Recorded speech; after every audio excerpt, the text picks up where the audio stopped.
हाँ sir start करिए sir. Okay. A very good evening to all of you. I welcome you all the participants to this program on forensics insights in investigation. So this is a very apt and relevant topic as of now, I would say, with the bank audits and maybe knocking the doors. This will be even more meaningful, I would say. We can always add value with the help of this kind of skill set if we can develop.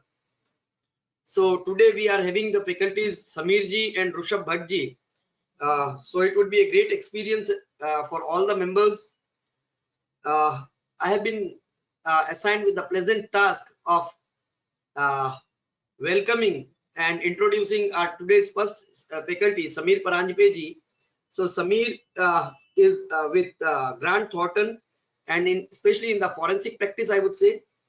He brings almost 20 years of consulting and industry experience with him, of which more than 10 years has been into forensic consulting and investigation. So I would say that from the day one when the forensic investigation, especially in the financial sector, that was knocking in India, he is there. So he must be one of the most experienced guy in this field. Prior to joining Grant Thornton, Samir was a director in a Big Four firm.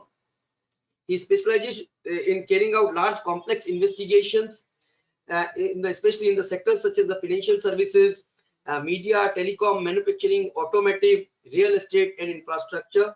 He is also a financial service sector specialist with experience in the different substreams of financial industries, landscapes such as banking, insurance, capital markets, and private equity across India, the Americas, and the continental Europe.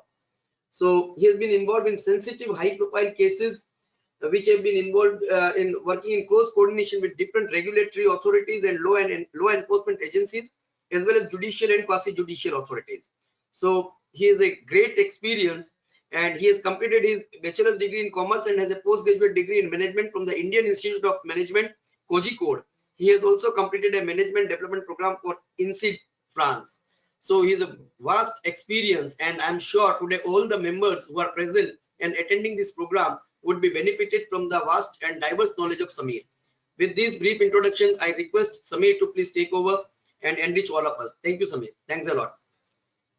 Thank you. Thank you so much, Vikas, for the kind words, and thank you for inviting me to be a part of this session. Pranjal, just checking, can everybody hear me correctly? Can see me on the screen and can see my presentation? Yeah. Okay, excellent. Just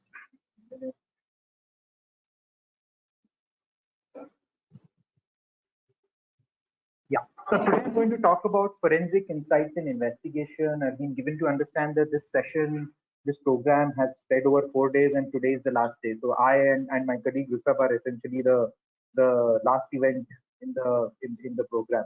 So I'm sure by now you would have heard to many experts who have probably provided enrichment to their experience of forensics. What I and my colleague Rushabh will do over the course of the next 3 hours is essentially to try and talk a bit about our experiences in this area. Talk about some of the techniques that we use, talk about some of the mindset that we bring to the table. And as I told the organizers right at the beginning, I don't expect that I'll be able to talk for 90 minutes. Hence, I will probably look to finish about 6:10 or 6:15, and then I'll be happy to take any questions that might be there. What I have tried to do is, given that there is a vast cross-section of audience ranging from chartered accountancy students to people who are practicing to experienced stakeholders, obviously it is a fairly vast pool of people, but so I've tried to sort of keep it at a fairly generic level so that there is some amount of takeaways for each and every segment of the audience. But as I said, if there is any specific questions, I and Rushabh will be happy to answer at the end of the session. Without much ado, let me sort of get into the slides. Fraud is an ever-changing, or in fact, ever-changing animal, but at the same time, it is ever constant. It has always been a part of the corporate landscape since time immemorial, right? So the nature of fraud changes, the quantum changes. Fraud essentially remains the constant across different geographies, across different time zones, across different areas, across different quantums. So this just talks about some of the key cases that have happened in the last few months. And as you can see, it covers everything from automobiles with Volkswagen to Religare, which was in the financial services, Anugrah Broking, which is another financial services, and lots of obviously financial services related fraud. One of the more high profile cases that have happened in the country in the last 10 years is obviously the Satyam scam. It possibly was the first instance of a high profile fraud affecting corporate India. And that had massive ramifications, not only for multiple sectors, but also the entire corporate governance framework in the country. And the other bit that essentially hit us in the last 4 to 5 years back was the entire Nirav Modi scandal, which again sort of jolted the foundations of the banking system. This was just to set a context as to what fraud is about. As I said, we'll try and sort of give an overview of what fraud really is before moving on to more specific cases. So, what is essentially fraud? Black Law Dictionary defines fraud as a knowing misrepresentation of truth or concealment of a material fact to induce another to act to his or her detriment. Essentially, that's just nice English. But what we are trying to say is three things. One, first and foremost, it's an intentional act. So fraud is definitely carried out by the fraudster as an intentional or a deliberate act. Secondly, deprive other persons. So essentially, one person or one party or one entity suffers a loss. Okay. And third is through deception or unfair means. So it does not happen in the ordinary course of business. You use unfair means, you use deception, you use cheating to carry out fraud. Fourth, last but not the least, is essentially someone benefits. So four things: it is an intentional act, somebody loses, somebody gains, and unfair means are used. So typically these are, if this is a simple definition of what fraud entails, and we can probably look back to our normal life to see what are the different elements that can be a part of fraud. Important question is right there at the bottom. It says, does error or negligence equate to fraud?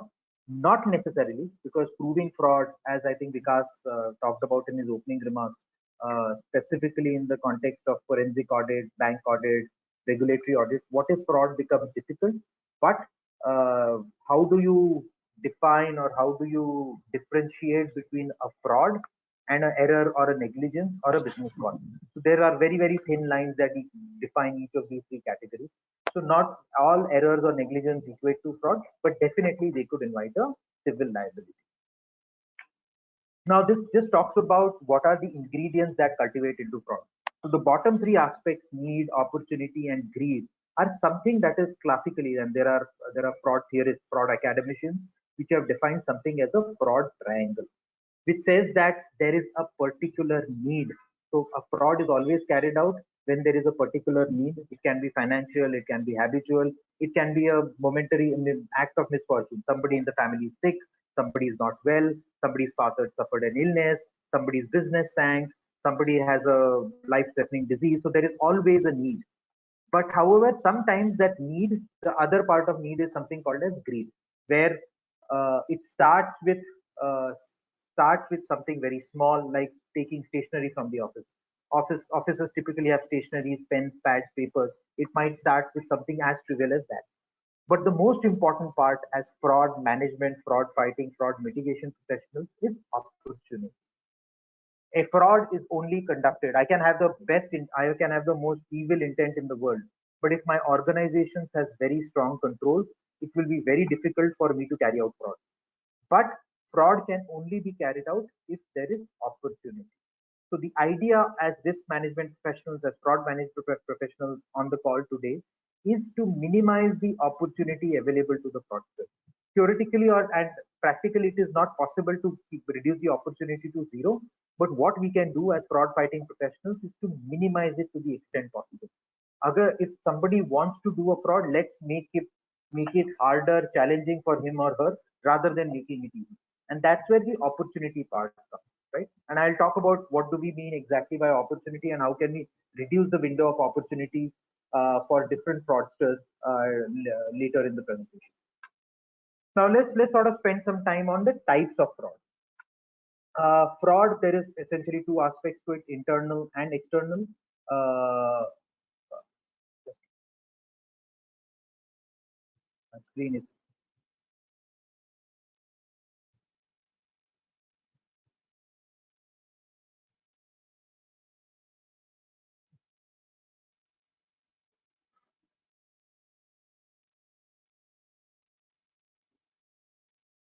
sorry. So there are two types of fraud, internal and external. In internal fraud, which is typically referred to as occupational fraud, it is something that is done in the, it's as what you can call an occupational hazard. It happens in the regular business operation, and hence it might be done by an employee, it might be done by a manager, it might be done by a supervisor. Typical examples of internal fraud are corruption, asset misappropriation, as well as financial statement. The other bit that talks about is external fraud involves an external party like vendor, customer. So any sort of third party perpetrating a fraud on us becomes an external fraud. So for example, in cases of, let's say, financial services firms or banks which lend money to customers, any fraud done by the customer or by a customer of the bank becomes an external fraud. Examples include insurance, bankruptcy fraud, theft of IP, cyber fraud, etc. The other, this is something called as a fraud tree, which talks about the different aspects that are there. There are sort of four elements to the fraud tree. There are four elements in a fraud tree, which is corruption, asset misappropriation, financial statement fraud, and then there are fraud which are specific areas. So let's sort of take each one by one. First and foremost is corruption. Corruption, I think there is a organization called Transparency International which talks about, which comes up with a ranking of the most corrupt countries on the planet. Invariably, India doesn't figure too highly in the ranking, because corruption is an endemic issue in India, and not only in India, because in many parts of the developing world. So corruption, and contrary to public perception that it's only government entities or anything to do with the government that corruption exists, in fact, corruption equally exists in what is typically called as the private sector as well. So corruption is a part of life, and essentially as fraud fighting professionals, we need to be aware of it. Now, corruption can manifest itself in multiple issues. A simple conflict of interest. Take procurement function of any company. The procurement manager has the powers to assign a contract to any particular entity. He or she can float, he or she or any of his family members can float a firm, sign up as a vendor to the company, and the procurement manager will onboard that particular vendor. Classic conflict of interest. Then there is bribery, which is a similar part whereby, if, let's take the same example, the procurement manager wanting to sign on a particular entity as a vendor, and the vendor essentially giving kickback or bribes to the procurement manager. Bribery. Illegal gratuity. You sort of give illegal gratuities to a particular customer in return for some sort of benefit. And economic extortion, which is a classic case that we see in all sorts of companies, whereby especially when 31st of March is coming up, we need to get our invoices processed. You go to large companies, you have all the approvals in place. The accounts and finance guy will say, why don't you do something for me if you have to get this invoice processed? So classic economic extortion, because of the role that is played by those individuals. The second part is called as asset misappropriation, where assets of the company or a particular company or an entity are misappropriated or robbed or seized or pilfered away. One most classic case is cash. All sort of retail units which operates in cash, they live in the constant fear and constant risk of cash being misappropriated. The other parts is inventory and other assets, specifically in all sorts of industries where there are consumer goods, or even in case of industrial goods, wherever there is inventory, there is always the threat of inventory pilferage or inventory misappropriation. The third, I will come to this part C a little later. Let's talk about specific areas. Procurement fraud. Procurement fraud is, I think, as old as time immemorial, whereby procurement functions across industries, ranging from old economy to new economy to startup. Everywhere procurement area is essentially considered to be the most fraud prone. And now, as we move on to the digital area, more and more transactions happen online. More and more transactions happen through our mobile phones, through our laptops, through our iPads. Cyber fraud is a very real possibility, right? And a consistent threat that will only increase that time goes on. The part C, as I said, which I'll come to that later, is financial statements, which is where what we are saying is there is either an income or expense overstatement or understatement, depending on what needs to be cooked. The colloquial expression for that is cooking a book. So in financial statement fraud, there are two or three key things. One, it does not happen at a junior level. It happens at middle to senior management level. It does not appear at a junior level. Secondly, it typically has the involvement of the senior level people in wanting to cook the books. Thirdly, it can be done for a variety of reasons. It can be done to show stronger performance than what it actually is. It can be done to siphon off money from the company the way it happened in case of Satyam, whereby there were about 4,500 employees which did not exist, which were ghost employees, but which were shown to be existent in the books and financial operational records. As I said, it can be done to sort of show a variety of things. So these are sort of the four key parts, which is what we typically call as a fraud. Moving on, financial statement fraud is when I talked about on the previous slide. There are sort of two or three key methods or key areas in which financial statement fraud is perpetrated. One is timing difference, and this classically happens in all consumer goods companies. Again, 31st March is coming up. You want to show a stronger performance, which typically what you'll do is early recognition of revenue, or if you want to beef up your bottom line, postponement of expenses. So expenses will get booked in the new financial year. Revenue that might happen that might be generated or that might accrue in the new financial year will be sort of pulled into this year through channel stuffing and other things. The other part is window dressing that I referred to as in the Satyam example. So recording fictitious revenue, recording fictitious expenses, manipulation of the value of assets, showing your balance sheet to be much stronger than what it actually is. And last but not the least, which typically happens in infrastructure companies and capital goods companies, and is what is called as non-disclosure. So misrepresentation of warranties, misrepresentation of contingencies. So contingent liability not being shown, and then essentially an arbitration award comes, and the company is asked to pay XYZ $1 million as damages, is never covered in the books of accounts. So clearly misrepresentation of contingencies and failure to disclose material information. So if I were to sort of encapsulate that for financial statement fraud as chartered accountants, as financial management professionals, what are some of the key areas or what are some of the red flags that we need to keep an eye out for? Clearly, negative cash flow is a common thing. Number 6 and number 7, unusual financial ratios, which is sudden spike in ratios across 2 periods, across 3 periods, across quarters.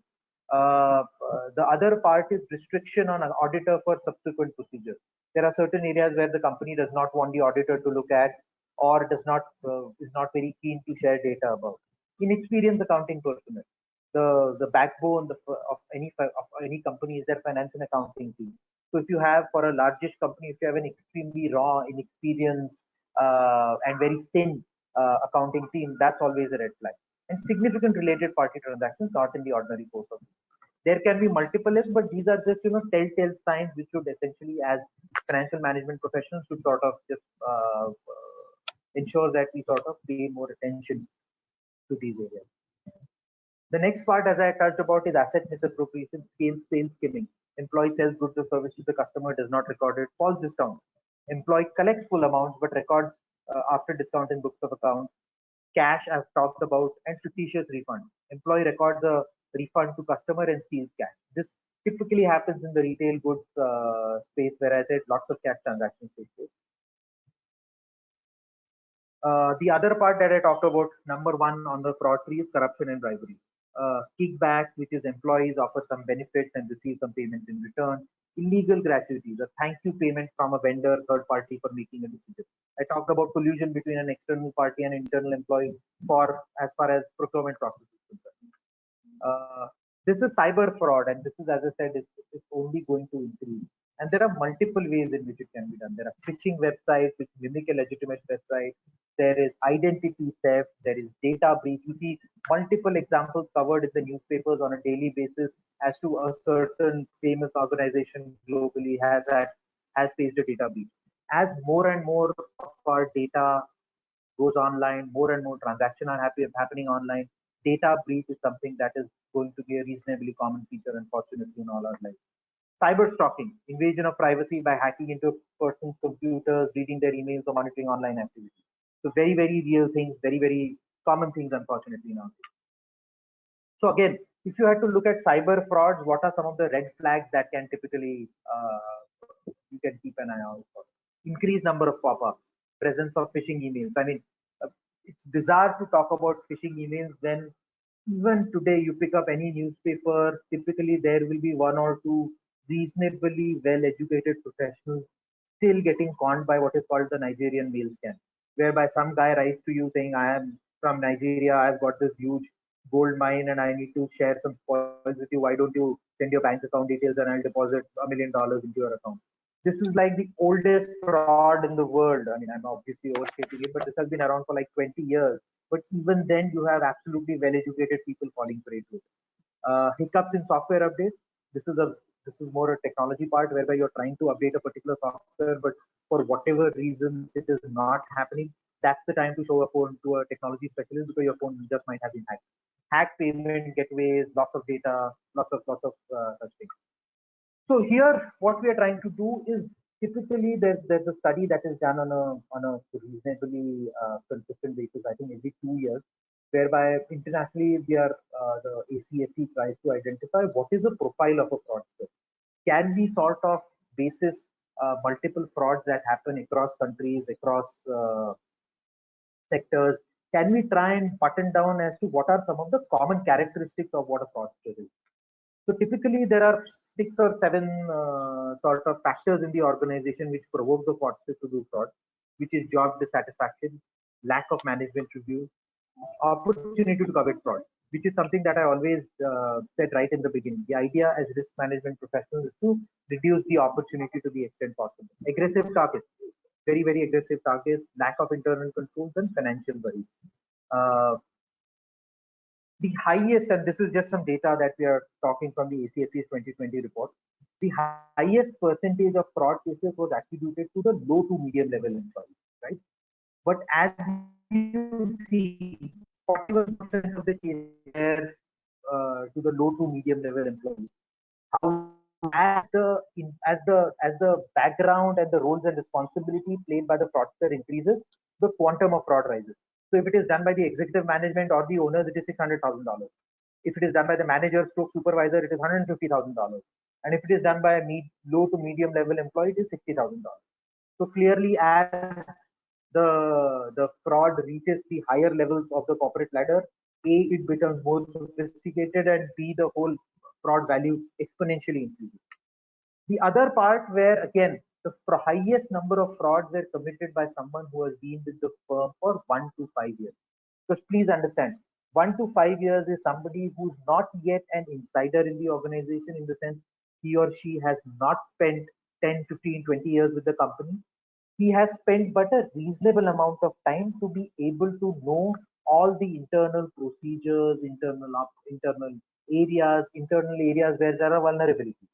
So 1 to 5 years, 46% of the frauds are done by people who have spent between 1 to 5 years in the company. If you see, typically human nature is, and we see it all the time as forensic advisors, that whenever we are called into any company to investigate a fraud, invariably the needle of suspicion falls on the person who has spent the least amount of time, because he or she is a new person who has joined 3, 6, 8, 10 months back. We don't know enough about those persons, and that's why the immediate suspicion is on the people who have spent less than 1 year.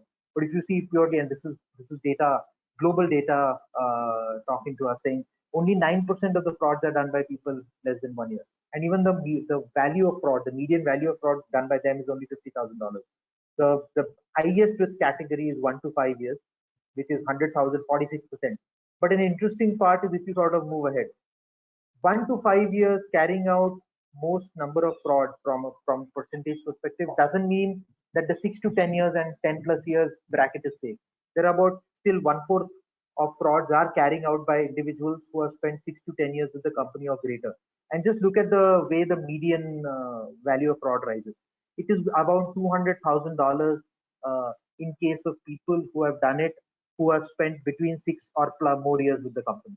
So clearly, it does danger lurks at different levels within the company. So the idea behind profile of a fraudster is to essentially just give you some talking points in terms of 2 or 3 key messages. One, obviously, as fraud rises in the corporate ladder, the quantum, the sophistication, the seriousness becomes more. Secondly, though from a percentage perspective, 1 to 5 is probably carry out 50% of the fraud. Again, from a median perspective, 6+ years between them also carry out 45% of the fraud. So clearly, there is no particular tenure which can be considered to be safe. Again, red flags surrounding a fraud typically, and being fraud management professionals, there is no fraud, and I say it with all humility, there is no fraud carried out anywhere that did not have a red flag. What do we mean by a red flag? A red flag is a warning sign, a pattern, a practice, or a specific activity that is abnormal. It is just that the companies or the organization's control framework, or the individuals who are looking at the controls were not paying enough attention. As they say, the cliche goes that there is nothing such as a perfect crime. Similarly, there is nothing such as a perfect fraud, and B, the signs were there all along. So, as again, risk management, fraud management professionals, what are some of the steps or what are some of the red flags that you pay attention to? Number one, these red flags should be proactive. You can only stop a fraud or stop it before it gets too large by being proactive. Reactive is when fraud has already happened, it has been in the system for a long time, and we are then just reacting to a situation.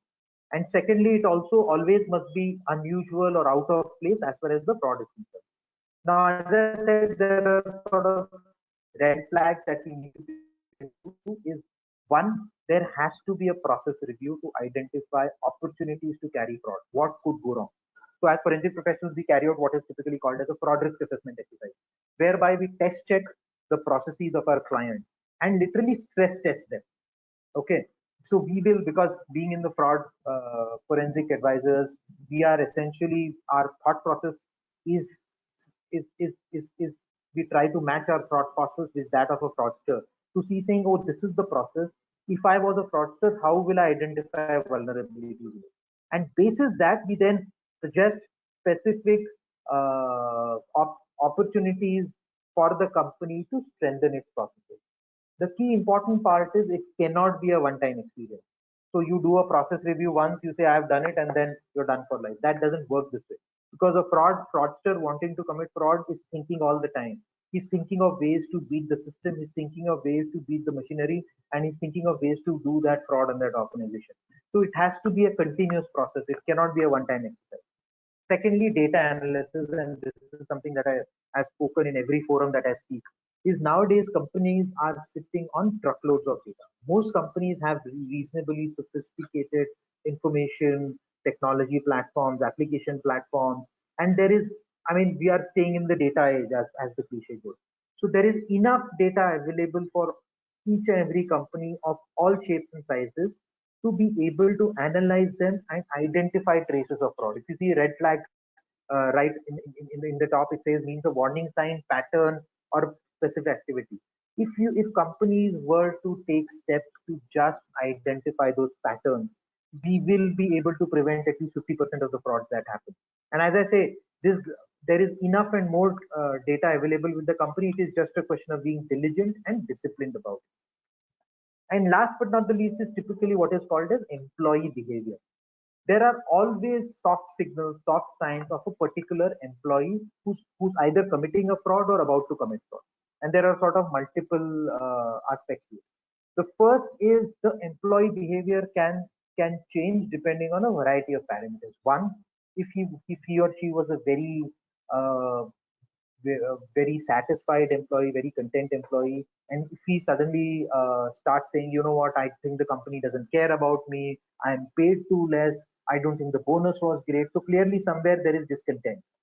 Secondly, there are always instances of employees trying to live beyond their means. So somebody who essentially earns 40,000 rupees a month, just had a vacation to Dubai, is making plans to buy a new car. Obviously, that should trade a red flag, saying if his or her salary is 40,000 rupees a month, where is this money coming from? So always people who consistently work with those particular errant or fraudulent individuals, there'll always be a change in the behavior pattern. Now, categories of red flags, there are sort of 4 or 5 categories of red flags. One, structural. And this is where I was talking, I harped on in the beginning on the opportunity part, where uh, company policies, procedures, protocols that are in place, they are either not appropriately implemented or more importantly, not correctly designed. As a result of which they themselves have lacunae or gaps that create opportunities of fraud. So it is more at a structural level, and companies need to, and that's where I talked about the process review part. The process review needs to come into play. The other part is at an operational level. So how does company does business, does operations, which minimizes chances of error? Do things go unchecked? So basically, something called as uh, companies run massive processes. There are supply chains, there are production, there is the sales machine, there is marketing organization. How does it carry out, or does the organization at an operational level, which minimizes the opportunity that we talked about? Financial performance, very important, as I talked about some of the in the fraud triangle. Aggressive goals and performance measures at individual and company level. And are the goals sometimes too aggressive? Is it something that is just not possible to do? If yes, if the goals are too aggressive and still the goals are being met, somewhere something there is a disconnect and it needs to be probed further. On the personal level, what are employee policies and procedures? Hiring, how is hiring done? What are the monitoring programs? It is very, very important that, as I said, comes back to the opportunity part. What are the monitoring programs in place to prevent fraud from happening? And an important part of monitoring programs is also training. How seriously do company takes trainings? How seriously does company carry out its training programs, which also includes ethics and compliance trainings? And how are the disciplinary standards evolved? And professional, does the company have trouble keeping an audit firm, retaining attorneys, switches auditors frequently, auditors resign for without an unexplained reason? From a biggish auditor, it goes to a small auditor, back to a big auditor. Does it switch banks frequently? Do loans typically get transferred to some other bank? So these are sort of different red flags that we as fraud management professionals need to keep an eye on. Typically, these are red flags, and I have talked about some of them. Here, what I'll try to do, I'll just take a 20-second break, have water.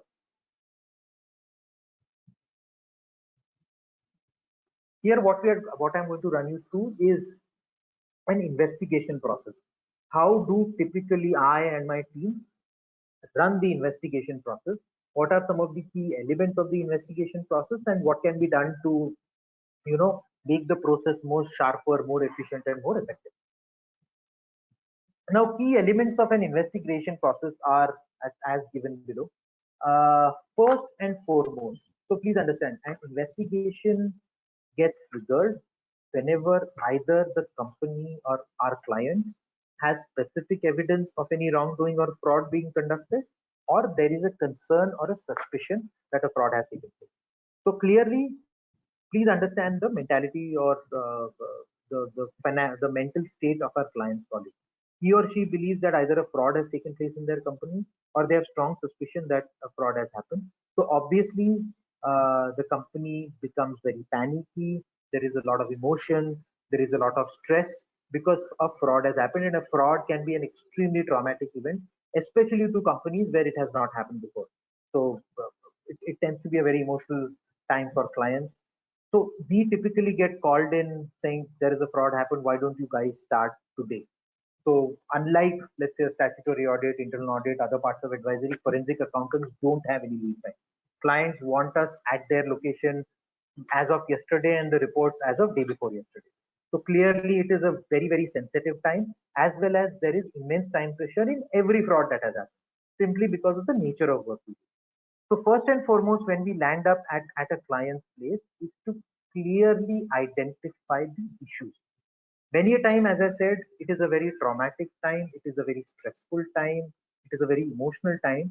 So clients are not, and it is not their job. Essentially, as forensic advisors and accountants, it is my job to identify issues. So clients will essentially tell you the entire event the way it happened, but it is purely from their point of view. What we as independent observers and independent consultants need to do is separate the facts from the emotion and identify what are the key issues. And the issues could be that there is a concern that a fraud happened in XYZ department. There is a concern that one or more people could be involved. There is a concern that it has been happening for XYZ years. There is a concern that it may have involved XYZ loss of revenue or increase in expenses. So you need to sort of distill all the information and try and break it down into specific issues. And the issues could be about what kind of fraud, which function, how long has it been going on, what is the time period that we are looking at, and are there any specific individuals who are suspects. So the idea is to sort of engage into a dialogue or discussion with the company to try and get answers to these 4 or 5. Once the issues are identified, then as forensic advisors, you need to understand what are the investigation techniques you use. Now, as forensic accountants, we have multiple techniques that can be used. However, for this particular context, for the specific problem you are facing, you need to be able to understand what is the technique you will use. If you are sort of, let's say, helping a very smallish company which does not have elaborate procedures and processes, or a fancy accounting software, there is no point spending a lot of time running queries to be able to extract data from that accounting software. You should then rather get straight away into data documentation review and figure that out. On the other hand, if you're doing it for a large company where there are specific established processes, protocols in place, then the idea is to spend time on understanding the process and taking the relevant data from the system, because the entire data set will be available, given it is a company with an elaborate application, enterprise application, and then focus only on those areas. The other part could be that if there are specific suspects that are being investigated, clearly what we call as digital evidence recovery exercise or forensic imaging of the electronic devices of those individuals become critical. So please, once you have identified issues, it is very important to identify which are the specific techniques, tools, methodologies that you will employ, so that you're able to work in a very targeted manner, convey that discussion, convey that to your client, and just focus your energies on those areas. The other part is knowledge of evidence. Any investigation is carried out basis. The key thing that you're looking to do is identify an evidence which will help you establish the perpetrators of the fraud. Without evidence, essentially, it's at the end of the day, it is just a hypothesis. As forensic accountants, companies hire us because we have the ability to identify evidence and present it to the decision makers for them to take the further steps. So it is very important, as I said, to identify that given this particular situation, where the situation could be size of the company, sector of the company, how developed, evolved it is from policies, procedures perspective, uh, to identify what specific investigation techniques will sort of work for this context, and then basis that identify what are the specific areas of evidence you could go after. It could be vouchers approved, it could be invoices, it could be emails that you identify through digital evidence recovery exercise, it could be approvals made, it could be anything. It is extremely important to identify what is the evidence that that could be identified from that investigation. Later on, equally important, what I talk about is presentation of findings. As I said, you are independent forensic accountants.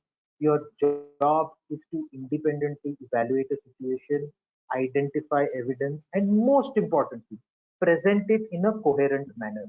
If you have all sorts of evidence, if you identify extremely potent, strong evidence, but you are not able to present it in a coherent manner, which makes it easier for the decision makers to take a decision, then that evidence is of no use. So many times people tend to, and this happens all the times in our teams, individuals tend to get extremely excited after having evidence, but they are not able to present their findings in a coherent manner. Because if you present findings in a coherent manner, not only will it help decision makers to take a decision, but it will also help if the case goes legal, the regulatory authorities to make a case basis your report. So it is extremely important to present your findings accordingly. And last but not the least, which is essentially the job of the decision makers and the regulators, is interpretation of information. And here, as forensic accountants, you can present them facts, but as all forensic accountants say, all our reports are fact-finding reports. We don't read, we don't give conclusions, we don't give inferences, we don't interpret information on behalf of anybody. We just present facts and support the decision maker in interpreting that report to the to his or her expectation. These are the 4 or 5 elements that lead to a successful investigation. So as an investigation process, this was just an overview. I'll now get into details for each of these. First and foremost, the one written in blue is what is typically called as a forensic mindset. And a forensic mindset, the most key element of a forensic mindset is a mind is approaching any case with an open mind. An open mind may seem a very simple thing, but it is extremely difficult to master because all of us are products of our environment. We have had multiple experiences throughout our lives. We always have prejudices. We always have judgment. XYZ is bad, ABC is good. People from this department are bad, people from this department is good. People from this part of India typically tend to indulge in fraud. People from this part of India are God-fearing and nice people. So all of us have these inbuilt prejudices. So the first and foremost thing as a forensic investigator that you can do is genuinely have an open mind. And my suggestion to people wanting to get into forensic is to sort of focus on these areas. There are other elements of the forensic mindset as well. That one, it has to be detected, but sometimes can be discovered by accident also. What that means is essentially we just helped out a company in a vendor management case. And what had happened there is somebody in the procurement team of that company had floated a fake vendor, a vendor that did not exist, and money was being siphoned off through that route. Now, what that employee used to do is, A, it was done in a very brazen manner. So he used to print the invoices of that vendor from the company printer itself and attach it, sign it as a finance professional, give it to his own team for processing, and checks used to get processed. On one particular day, he printed by an error and by an oversight, he printed 2 copies. One copy he took, attached it, sent to the finance team. The other copy he failed to collect, it was on the printer. His supervisor was leaving late that day. And he had just given a printout because he was traveling to Delhi the next morning to collect his ticket. And he saw a printout of that invoice of some other vendor. So it was a pure accident. There was no technique. There was nothing followed. It was a pure accident, and that helped investigate the fraud. So the person's boss or the fraudster's boss saying, why is an invoice of a vendor getting printed in my company? So that was the red flag, and it whole triggered an investigation. And the employee was apparently doing this for the last 2 to 3 years. So clearly, it can be discovered by accident as well. It is more of an art form than a science. Though, as I said, focus is on evidence, impartiality, keeping emotions out, but at the same time, it is an art. As you spend more and more time in forensics, you will understand that many a times you just sort of develop a feel for the whole thing. You will rely on data, you will not make any conclusions, you will not reach any inferences, but sometimes you just develop a feel for that, which is more of an art form. Uh, Methodologies and techniques come and go, but none are truly designed to identify fraud. Methodologies and techniques are just sort of newer strategies to combat fraud. But there is no one perfect methodology that can ferret out fraud of all shapes and sizes. That's why any forensic auditor has a variety of tools at his disposal, and he or she needs to make that judgment as to, in this particular case, what are the methodology, tools, or techniques that can be used. There are instances when a forensic auditor needs to go above and beyond the repertoire of technologies and methodologies available and identify fraud, because that fraud requires people to creatively think out of the box and come up with solutions. persistence and self-confidence. Most important attribute for a forensic professional, along with an open mind. Open mind is something that I'll always harp on. Along with that, self-confidence. Just trust your procedures. Just trust the data. Trust your abilities to analyze data. Self-confidence very important, and persistence. Fraud it's a question of being at it the whole day and night till you find that one key, one thread which then unravels the fraud. So there are, in fact, there is a book called as on the Satyam fraud, and I would recommend all of you to read it. When the Satyam investigation was done for the first 3 months, I don't think the forensic investigators were able to identify anything of note. One night while somebody was working, they found the link to the whole thing, and then the whole fraud got unraveled. So that's why I said persistence is extremely important.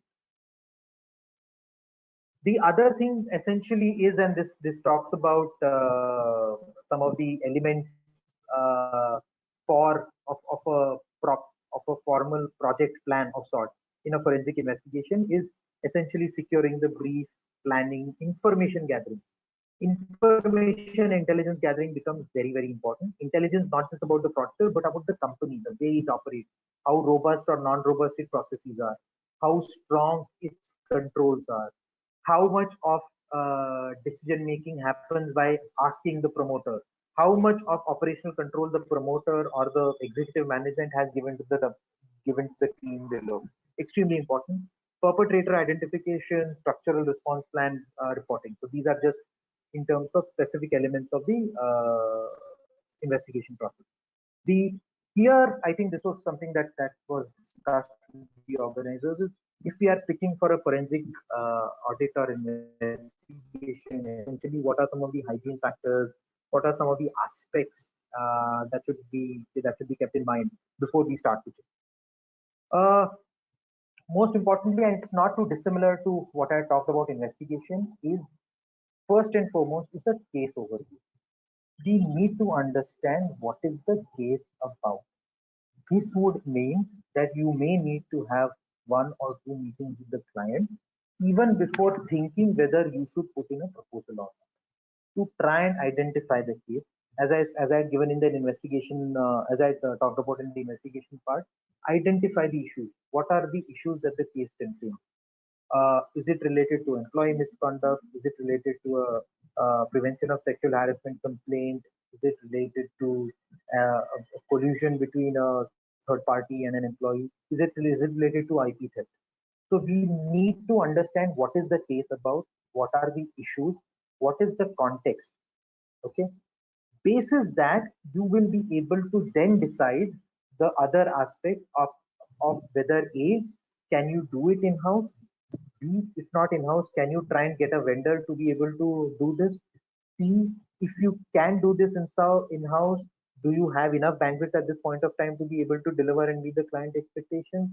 E, what does the commercial transaction look like? Is the client somebody who's willing to pay, or it will be on a what is typically called as an L1 basis? And last but not the least, is this a strategic investment?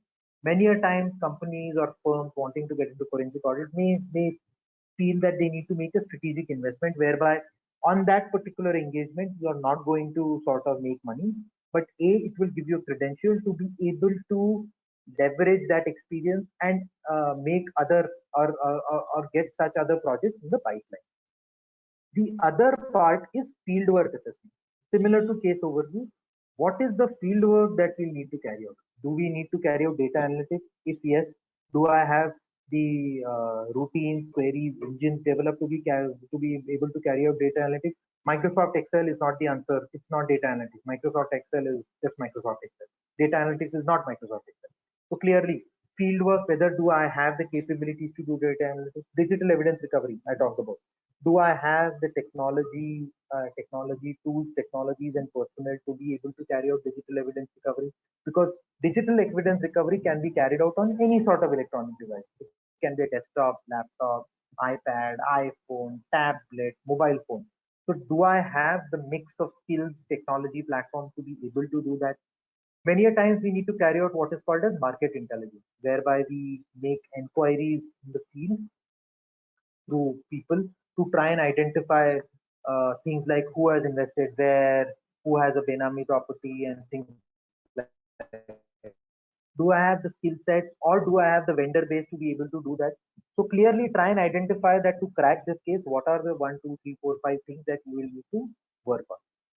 Once you need to know that I need to carry out work step A, B, C, and F, let's for example, the next step comes competency assessment, whereby you need to identify whether A, I have those competencies in house. One thing is bidding for a project, bidding at an aggressive price, winning it. But the most important thing is not winning a project, it is delivering it. Because if you are not able to deliver, there is no hope in hell that you are ever being able to get project either from that client or in that particular sector. So clearly competency assessment, and this is only people at senior management can do, is whether my firm has the necessary competencies to be able to do this audit or investigation. If the answer is no, then the other question that needs to be asked is there a third party vendor or third party contractor that can rely on to be able to do this? Now, please be mindful of the fact that if you are relying on third-party contractors, third-party vendors to carry out key parts of your investigation, that is a very, very risky proposition. So, unless you have confidence in those third-party vendors, service providers, unless you have had a couple of projects or you have had a positive experience of working with them, my suggestion to you would be just cautious on that, because what you are dealing here is not your project, you are dealing with the future reputation of your firm, which is more important than anything else. Then comes the part is the timelines part. As I said, similar to that, that these are the procedures that I need to carry out. These are the skills that I have, that I don't have. If I don't have, can I hire or buy those skills from outside? The important part is timeline. Given unlimited time on a project, most of us will be able to do all sorts of engagement because there is unlimited time. But please understand, as I said, forensics is a very, very stressful time for our clients and companies, and hence time is of essence and time becomes very, very critical. So not only is the competency, fieldwork competency important, but it needs to be viewed in the prism of timeline. These work procedures need to be carried out by these skill sets in a limited time period, say 3 weeks, 4 weeks, 6 weeks. So, an honest assessment needs to happen not only at the competency assessment level, but at the timeline level also, saying, do I have the bandwidth at this point of time to be able to meet this timeline? Because as I said, if you don't meet timelines in a forensic or a fraud investigation, it is better to take a step back and not pitch for it. Because if you're not able to meet timelines, then honestly, even if you come up with a brilliant report way after the timelines has elapsed, it will not matter. So timelines become extremely critical. Last but not the least, what also becomes critical is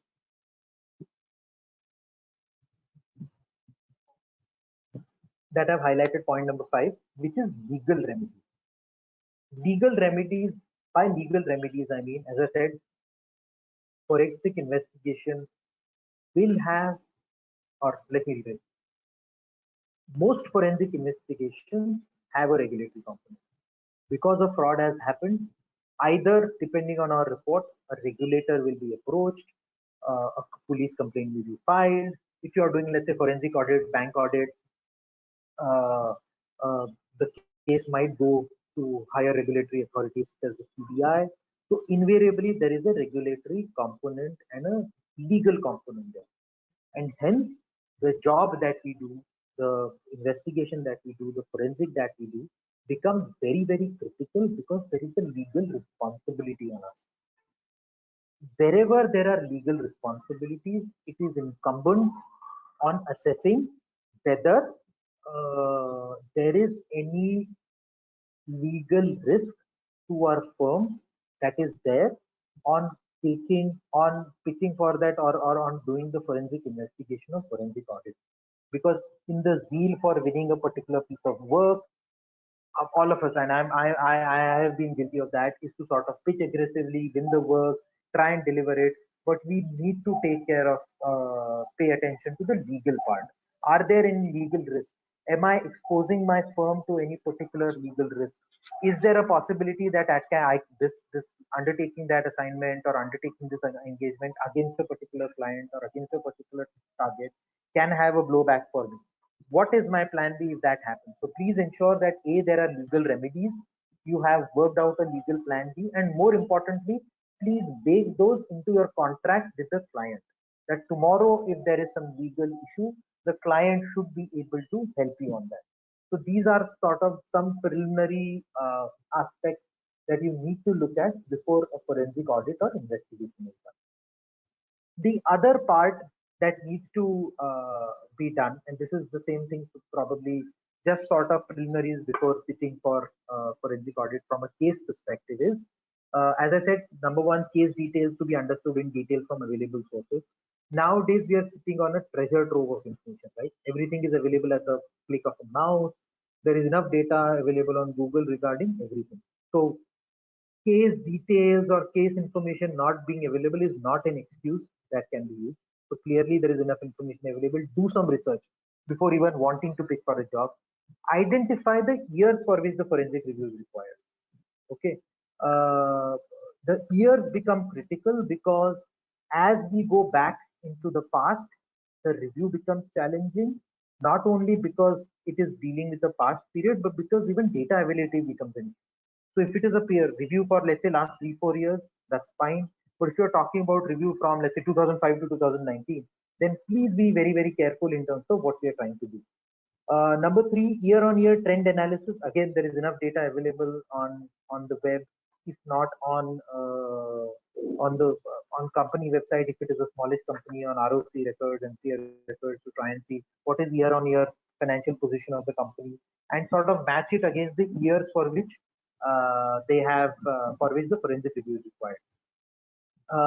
4 and 5 is what I have talked about. Understand the history of the target company based on public domain research, understand the primary objective, understand what we are trying to do, and just sort of figure it out in terms of what are the different elements that are there.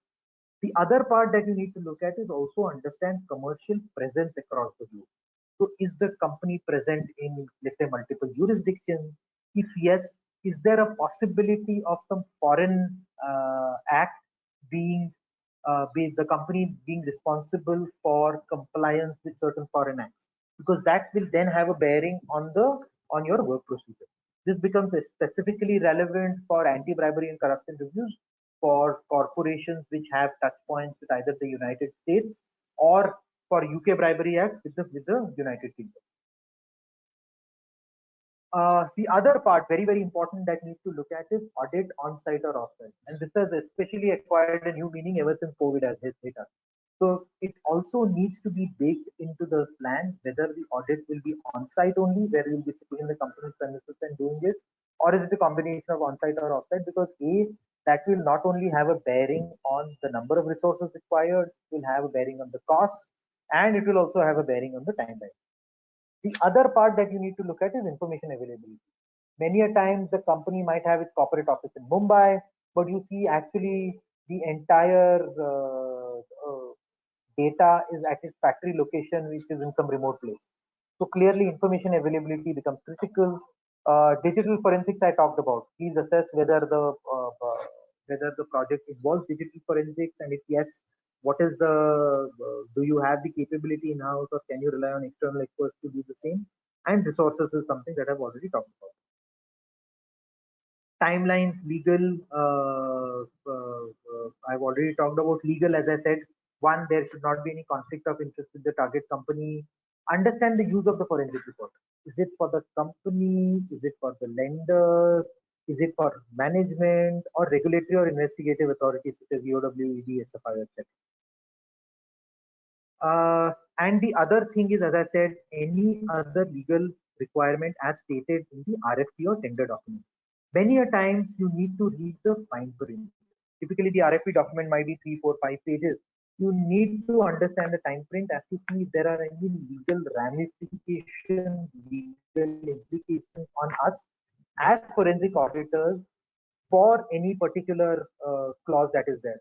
Does it talk about legal remedies? Does it talk about indemnifying us in case of any legal action against us? Please be very, very careful of these aspects.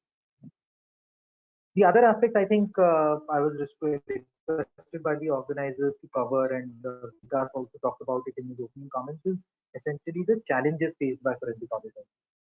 Forensic audit is, as I said, ever since the problem of stressed assets hit us in essentially 2013-14, forensic audit is a requirement made mandated by the RBI before any structuring can be considered. After IBC came on board, there is also a forensic element called as a transaction audit, which is carried out by the RP of a particular company. Now, these are very specific kind of engagements.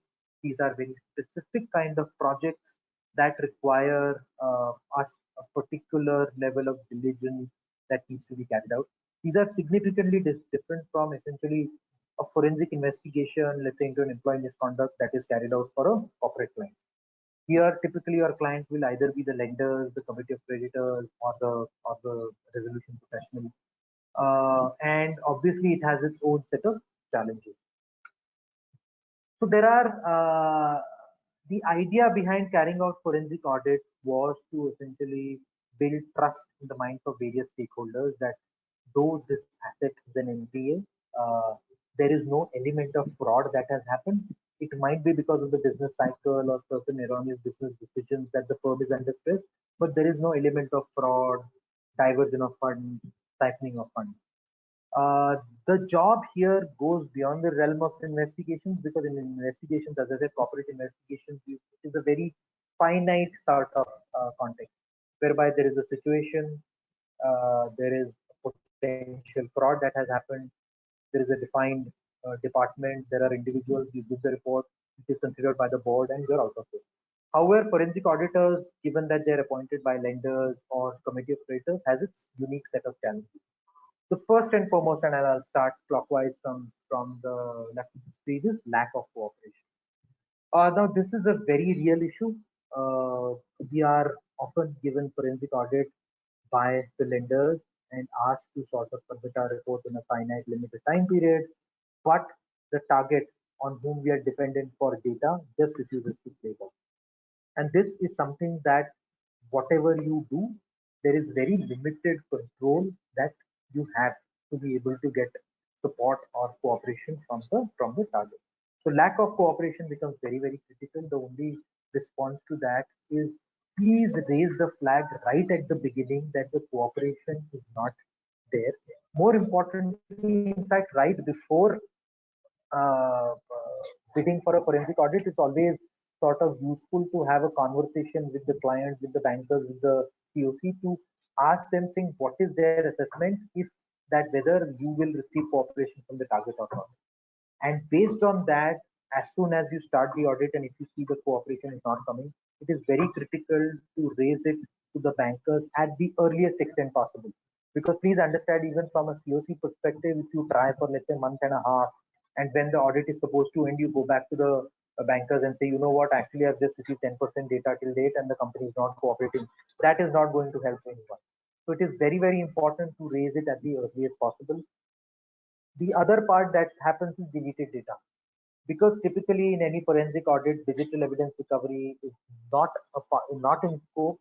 If the data is deleted or if there are inconsistencies in the data, that will clearly affect the output or clearly affect the forensic report. Again, similar to what I said earlier, it is important for you to immediately flag it off, raise your concerns, document your concerns formally to the banker saying, you know what, I think data from period X to period Y, which is in scope, seems to be off, has not been shared, seems to be missing, so that corrective measures can be taken, and a corrective measure can be a change in scope. If data is just not available for that time period, there's no point doing a forensic audit for that. So even give your client the options of looking at other aspects. Timeliness of the data, which is similar to lack of cooperation, it is just a different sort of lack of cooperation, whereby the client will not share data. They will share the data, but at their own pace. So for example, if you have asked for 10 data items, they will send item number 9 and 10, which is the least important. So technically, the forensic auditor can't say that there is no cooperation, but let's say the most critical aspect to you are 1 to 7. The client is not sharing that. Hence, it is important to again bring it up to the banker's notice, and more importantly, to avoid confusion, literally classify the data into most critical and critical elements, so that you can then clearly ask the target company as well as the banker saying, you know what, data set 1 to 4 is the most critical one, and that's something that should be highest priority and given to me. Honestly, if data number 10 and 9 and 10 come, honestly, it doesn't matter. So clearly, timelessness of data becomes important. Irrelevant data due to poor data management policies. This is also something that you should be able to size up fairly quickly. That one, whether the company has a poor control structure and poor data management policies, as a result of which the data sets are not in the format at which you would like, or more importantly, are not uh, in the same level of coherence as one would like? Or is it something that is related to deleted data part where you think something, I mean, uh, somebody has actually deleted the data, and as a result of which the data given to you is not very relevant? Again, it is very important to sort of identify what is the cause and bring it to the client's notice. Access to the right kind of people. Now, this becomes very important when one is sharing of data. The other thing is access to the right kind of people. Are you being given access to the right kind of people who can explain to you the right processes, the right procedures, the the right kind of people who can explain to you the entire data management system, who can explain to you how the data flows work, who can explain to you how the entire application is architected around. That becomes important, because if you are not provided access uh, to the right kind of people, you will end up making your own inferences about data that may not be correct.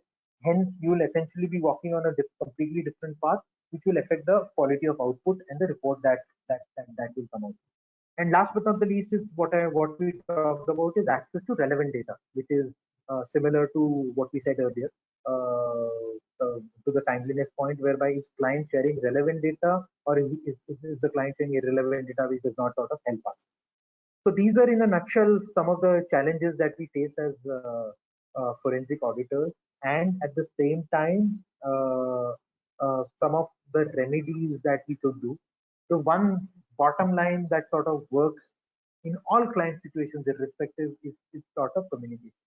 As the cliche goes, that there is nothing called as a over communication. So there cannot be something called as somebody is overtly communicating with the client. So please continuously communicate with the client. Please document it formally so that it gets recorded formally. Tomorrow, if things don't work out the way you planned them to work out, I think everybody is at least on the same page, and you have sort of protected your interest in that particular situation. Uh, this is just something that I talked about earlier in terms of target companies. The other thing that I think, has been in forensics for about 12 years now, I get asked a lot, and this comes from board members, this comes from CEOs, this comes from regulators, this comes from CXOs, is that is India moving towards a culture of unethical corporate practices? I mean, are we really a very unethical country? Are we just a bunch of crooks, or what is the issue? I think it's a lot more nuanced than that. I think currently we are an emerging country, and in our journey from emerging to emerged, developing to developed, I think this is a journey that every country has undertaken. So as we move from emerging to emerged, we will see that our corporate governance practices also become better. Our from a culture perspective, our appreciation of ethics also gets better. Our assessment of a company based on ethical values also gets better. So this is a journey that everybody undertakes. And and I'll just talk about what is my favorite example. You would sort of remember that some years back, so in fact, ever since it started in 2008, the IPL is the most famous sporting property in the country, right?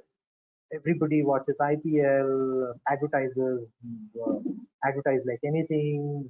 People make boats of money as far as the broadcasters are concerned, the broadcasting rights go for billions of dollars. So clearly, very, very successfully.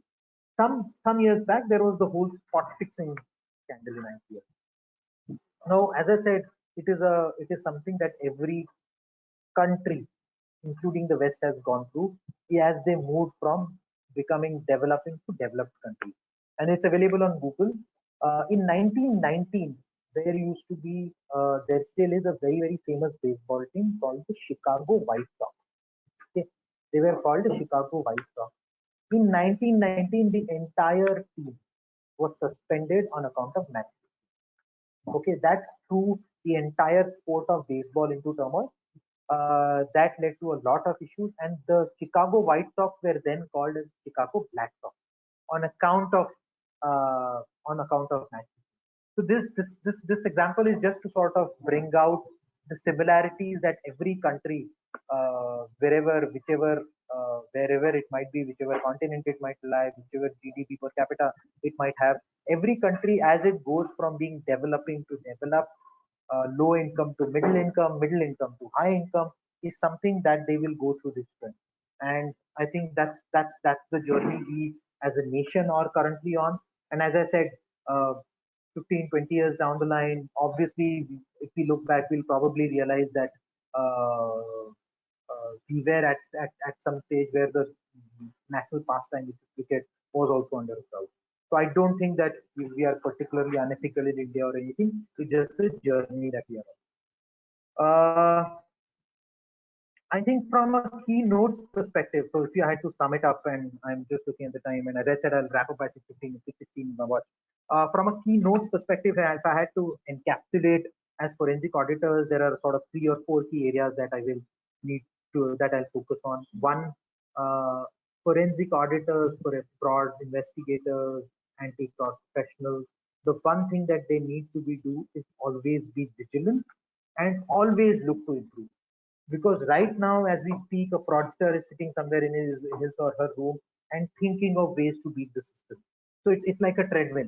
It is a continuous treadmill. There is no one time where we can say that, yes, I have investigated every kind of fraud that is there, and I think I know everything that is there to investigate. So one, forensic investigators need to be very vigilant and improve their ability to detect fraud and malpractice. Second, most importantly, technology. As technology becomes an enabler of everything that we do, technology will also become an enabler for fraud. And hence, as forensic professionals, we need to embrace technology, we need to understand technology, we need to learn technology to be able to fight fraud the same way that we used to. Secondly, very, very important is the scope. Many a times, and I myself have been at the receiving end of those conversations, is that please have a specific scope in mind. Many a times clients expect us to be magicians and identify every wrongdoing, every malpractice, every irregularity in the company. That is not possible because, as I said, forensic has a limited time period, clients have limited budget. So to identify every malpractice is not possible. So please pay significant attention to the scope of work that you draw. Many a times in the zeal to win work, in the zeal to win project, we say, ha, scope mein likh do. And we just are over enthusiastic to win work, but scope becomes very important because it may come back to haunt you. It is also important, and point number 3 is something that I could not harp enough on, is for the public, the regulators, our clients, the corporate ecosystem to understand the limitations we work under. And it is related to what I said in point 2. We are not magicians. We are brought upon as an independent observer to look at data and present a fact-finding report.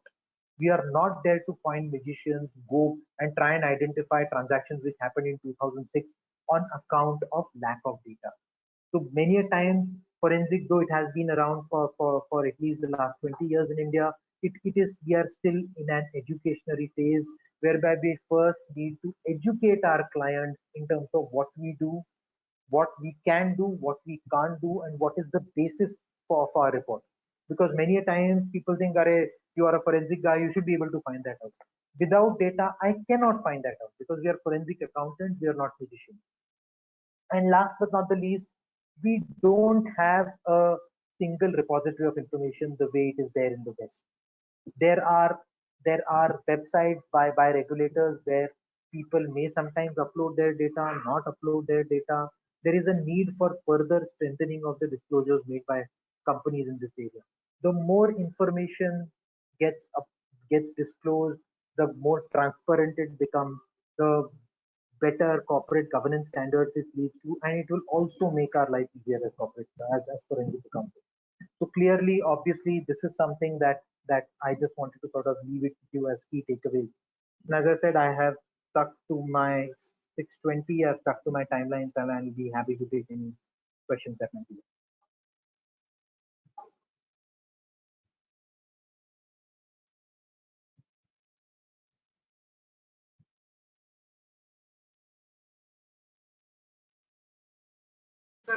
Samir sir, question दे दूं? हाँ जी, please.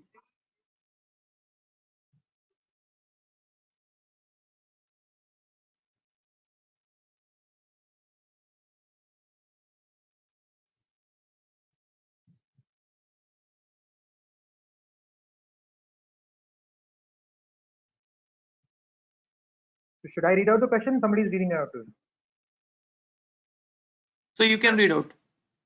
Okay, so number 2, does a timeline have to be told to the client before embarking upon the assignment, or is that really possible when you don't know what lies ahead? Sure, you don't know what lies ahead, and at that point of time, you can have that conversation. But that's why I said scoping becomes very important. When you start off, you should at least have an idea saying A, B, C, D, E is what I'm trying to do.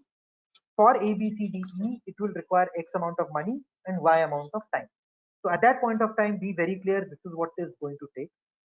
As you rightly said, there will be instances where during the course of an investigation, the investigation branches off into completely different area. It is our job to bring it to the client's notice saying, you know what, I had thought the investigation was for A, B, C, D, E, but now we have an XYZ element, which will A, require other work procedures. And if that is the area you want to go into, for that other work procedures, you will require more money and more time. So clearly, this is something that is doable. I will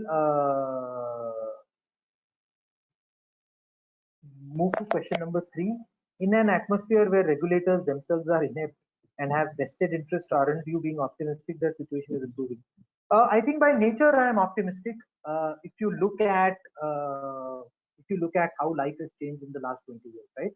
I remember for when I was growing up, I had to wait for a MTNL connection for 8 years, and that too I got that connection after paying what is typically called as kharcha pani to the lineman. You here we are staying in an era where everything is available at a click of a mouse. For people who are in tax, we have the government has introduced faceless tax assessment. So clearly, is it a perfect system? No. Are there issues? Absolutely yes. But is it better than what it used to be? The answer is yes.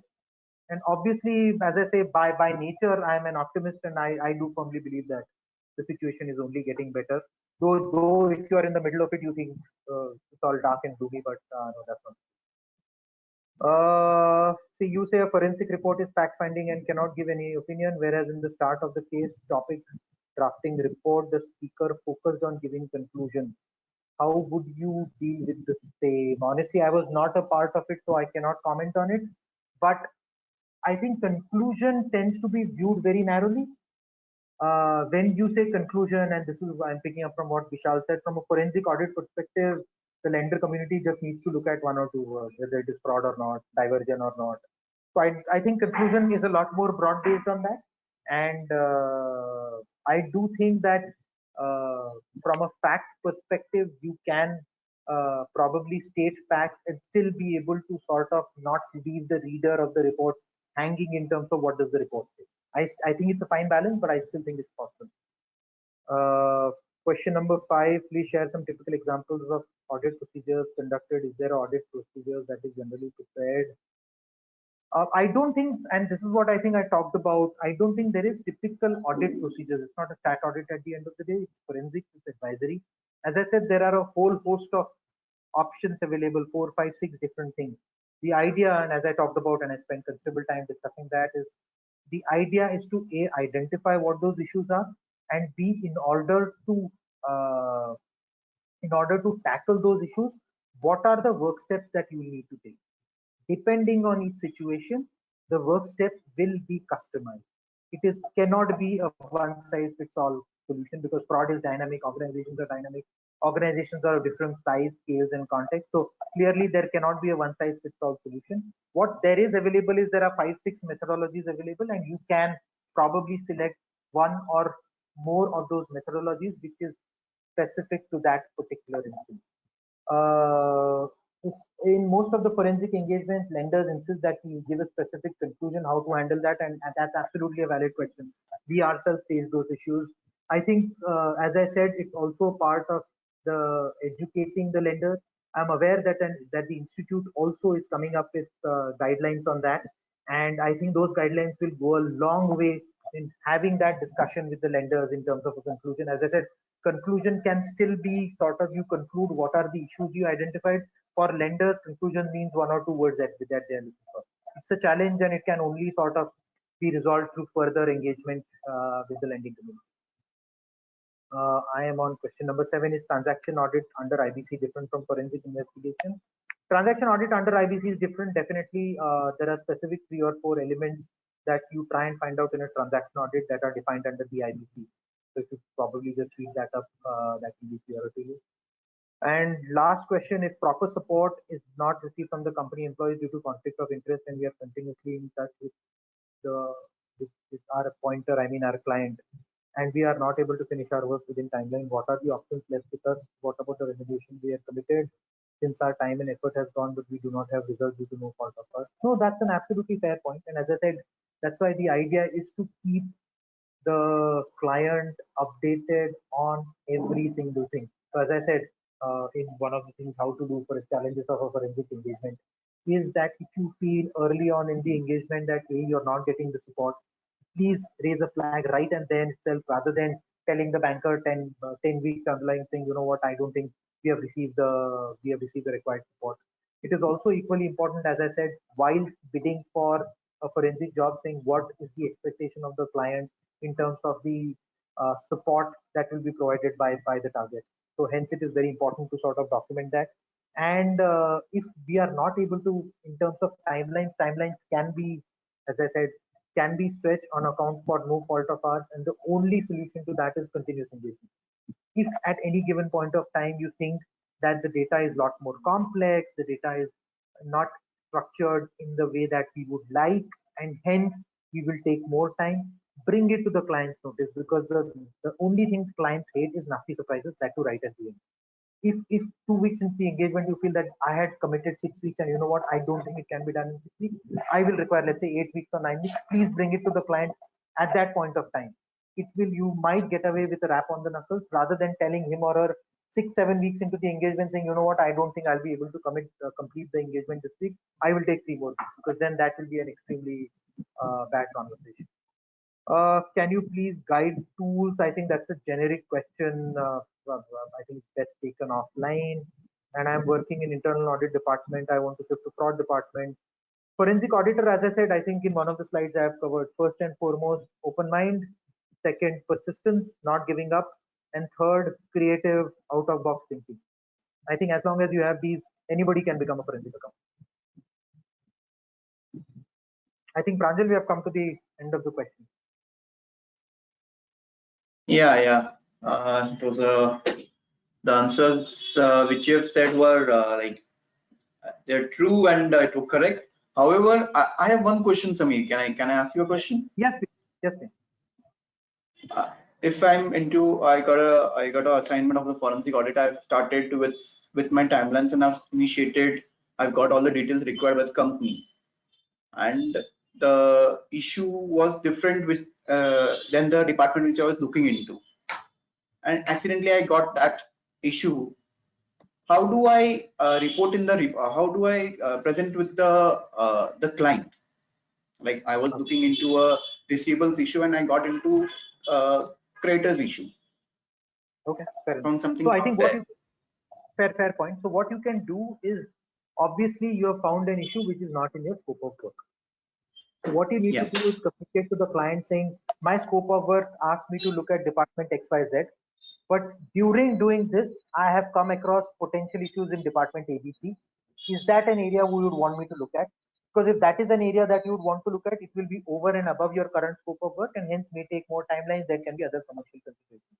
If the answer to that is no, I don't want you to look at that, just focus on the scope of work, at least you have had that conversation. More importantly, also document it. Because tomorrow, if you have a verbal conversation, the client says, don't go into it, and then the client comes back to you saying, oh, you had an issue in ABC department, why didn't you bring it to my notice? Then we'll be in a spot. So document it, have a conversation with the client, and the client does not have want you to look at it, so be it. At least you have documented it, you have brought it to your client's notice, and the client does not want it. Okay, great. Thanks a lot, Samir. It was it was an intriguing session, I would say. The topic which you have chosen, the forensic insider investigation. Actually, it was a thought-provoking session for all of us, I would say, because it will enlighten us how to do the assignments, how to take the new assignments, and what is to be looked upon before taking the assignment, what are the challenges, what are the issues to identify, what process to be taken. So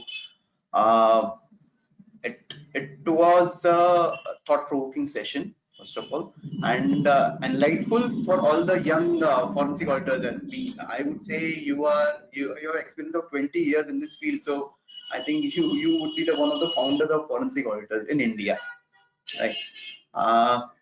On behalf of WIRC and on behalf of all the professional colleagues and the participants, I would like to thank you. A vote of thanks.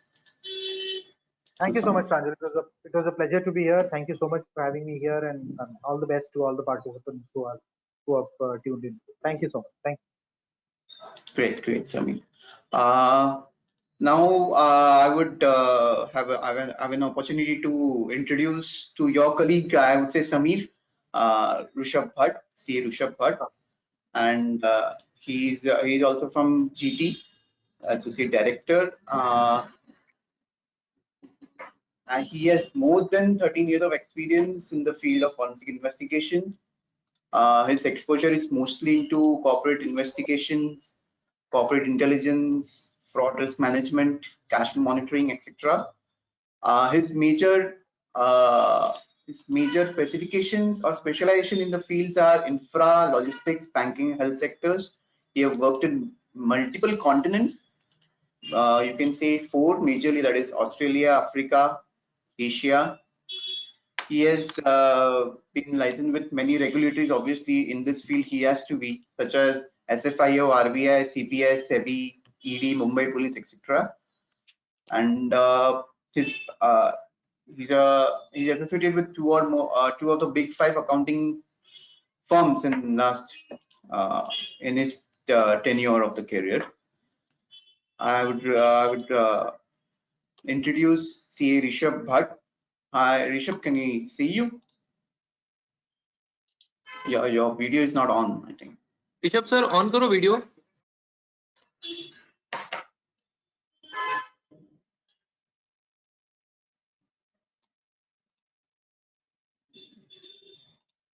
Rishabh sir सुनाई दे रहा है आपको?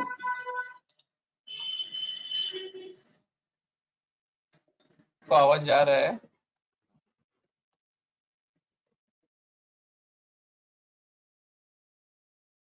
Network का issue लग रहा है मुझे। शायद से वो नेटवर्क चेंज कर रहे हैं। 2 मिनट रुकते हैं। हाँ। Yeah. Okay.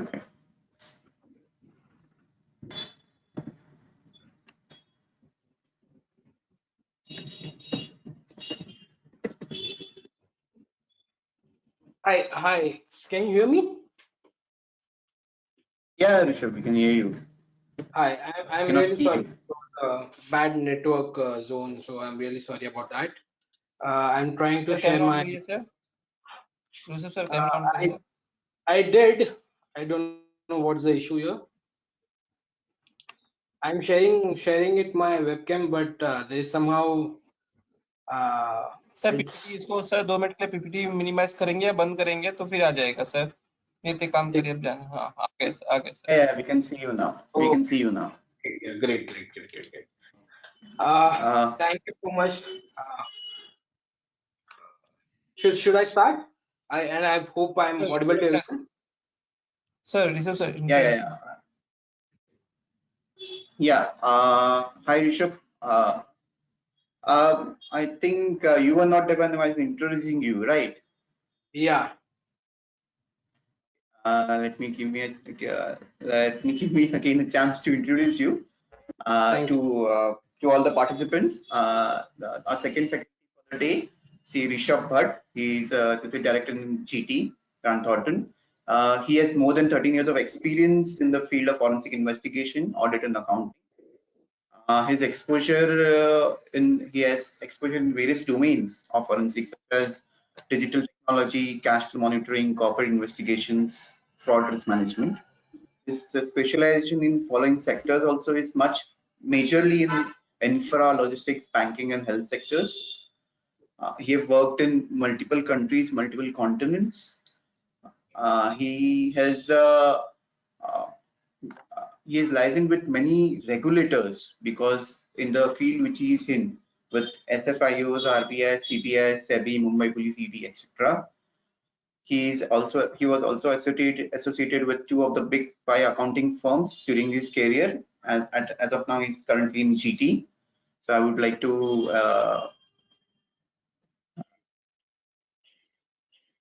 present C. Rushabh Bhatt. Today's his topic he would discuss with us on the case study discussion to capture fraud. So that would be a very interactive and will help all of us to understand how to capture the fraud with the case study which he will give us. So welcome, Rishabh.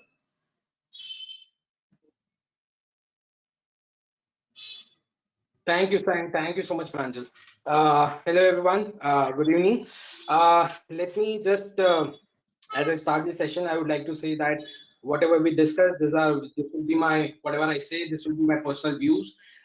There's nothing relating to my organization. Secondly, I would like this session to be interactive. As you can understand, this is a case study session where I would typically, the way it will move around is I will be posing certain cases where we can scratch our brains and identify procedures which we can conduct, potential outcomes of those, and then I would essentially reveal what must have actually happened.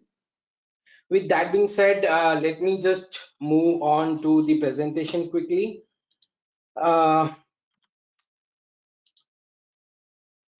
The way I would sort of pan out this whole session of mine will be into five parts. One will be I would be talking about the landmark cases which has happened, what was good in them and what was missed by multiple auditors, regulators, etc.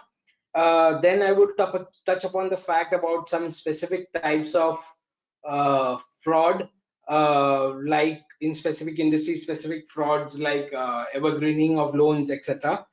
Then I would touch upon the case studies specific, like vendor kickbacks, whistleblower investigations. How do we typically do that? Then we'll test little bit, have a riddle session where we can test our knowledge, and then I will jump upon the key takeaways. With that being said, just to start off my interactive session, let's see. I am not able to see the questions or the responses of the audiences. So if I can view that, what will happen is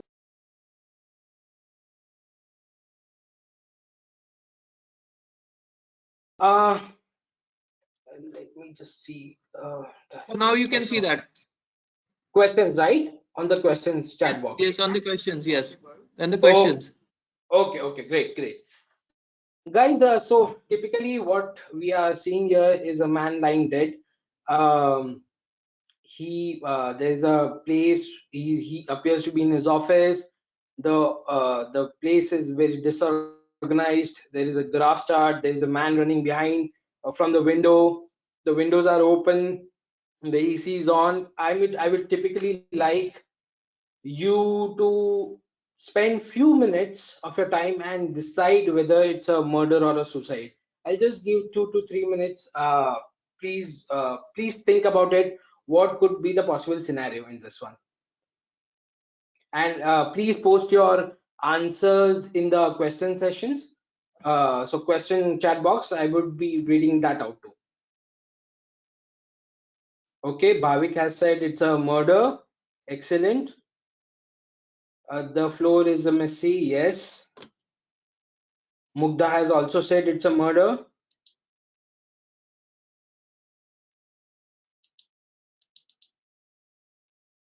It's a murder.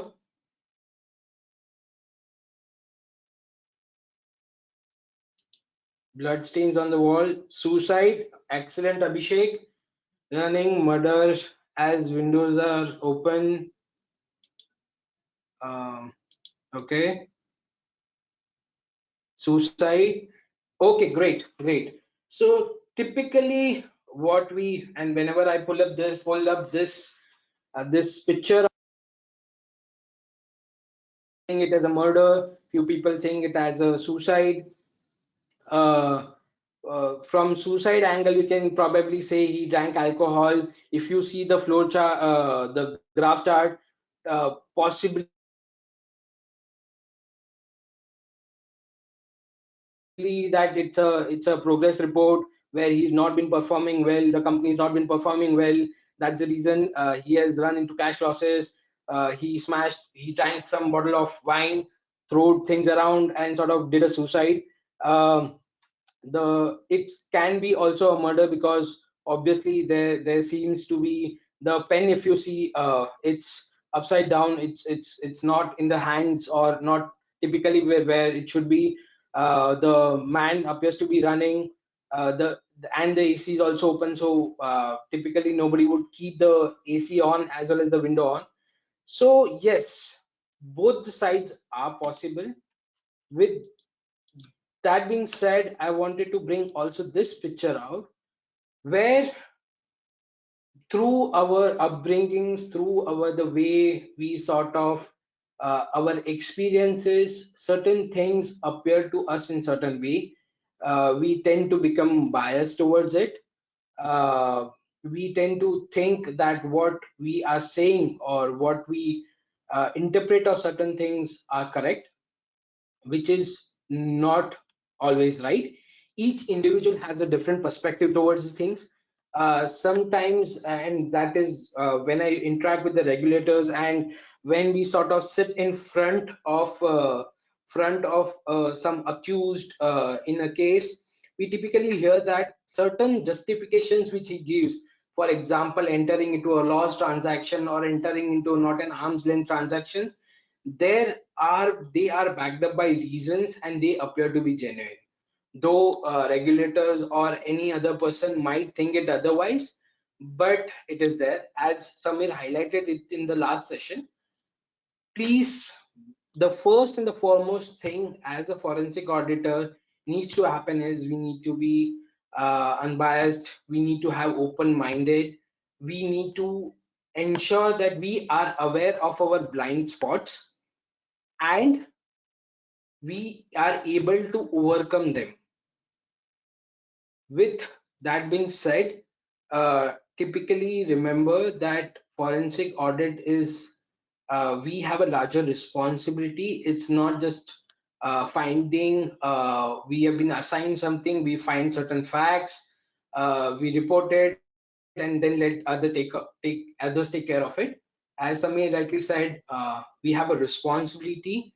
We need to ensure that whatever we do it in great detail. We bring the facts out clearly and present it in an appropriate manner to the required appointer of the forensic audit. Moving on to the next one, landmark cases. Who might be interested into forensic audit or not might have heard about these cases. Enron Scandal. The reason why I'm touching upon this is uh, the way the scandal happened, and the way things had spanned out. If we go to a little bit of background of Enron, it was praised for its expansive and ambitious project. It was named as America's most innovative company for 6 consecutive years from 96 to 2001. Before getting into the bankruptcy, also it had nearly 101 billion of dollar revenue in place. What typically were the issues with the company is complex financial structure, creating off balance sheet items, uh, uh, in the hands power in the hands of few top management people, and the because of the Enron scandal, Enromics became a creative word or a descriptive word to talk about the fraudulent accounting practices. With that being said, what could you possibly areas to investigate was what were the auditors doing and what kind of work procedures were performed by them so that they were not able to identify the frauds, what disclosures they made to the regulators, vis-a-vis what was recorded, the methodology adopted, the reason for creating our balance sheet items, what was the actual motive behind doing such kind of fraudulent activities, valuation, fake holdings, etc. Moving on to the next one is Worldcom Fraud, where typically this was also one of the biggest, second largest long distance telephone company in US. Uh, it was had become the largest talk of the town when the merger had happened with MCI Communications. Here, if we see it in a simple way, what had happened was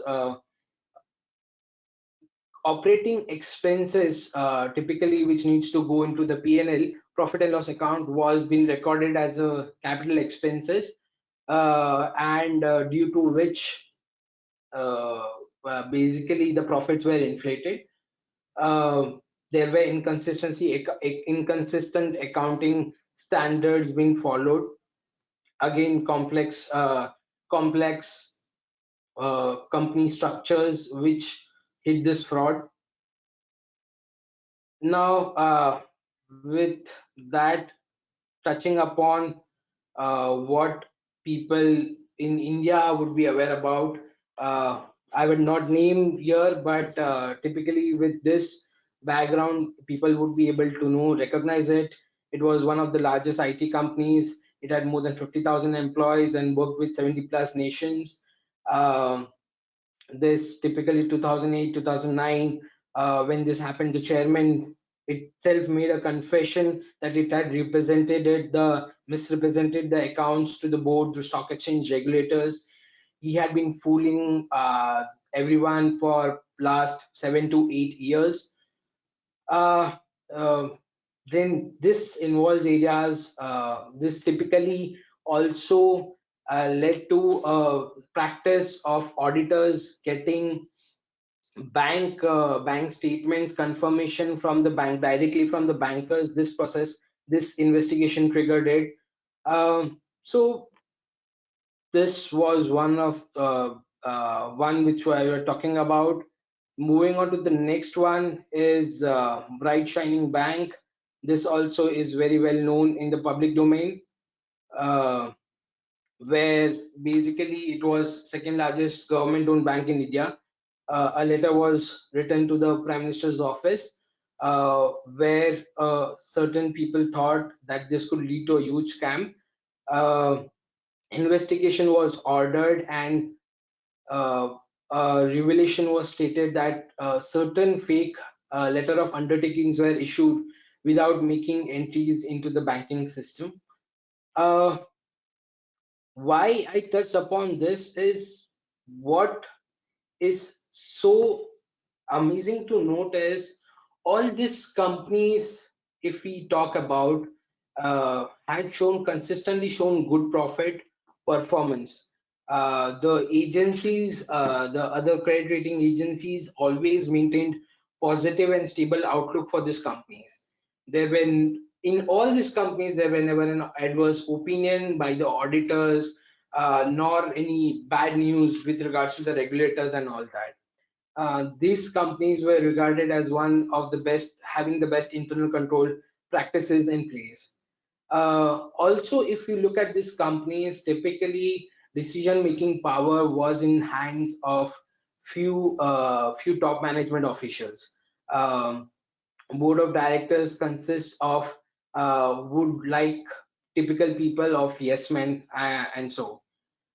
So this, just to summarize what we said, is how do we identify frauds, or when we look at the company's growth, we typically tend to get mesmerized by it, but there are hidden things about it which a normal layman is not able to identify.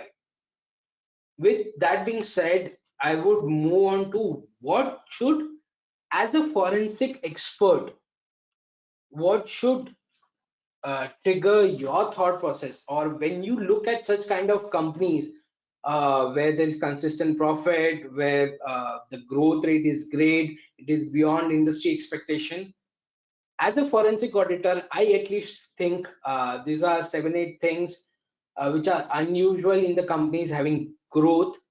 So looking at it, let me just first one is with regards to sudden resignations of the KMPs, top officials of the companies resigning who were long time part of the company.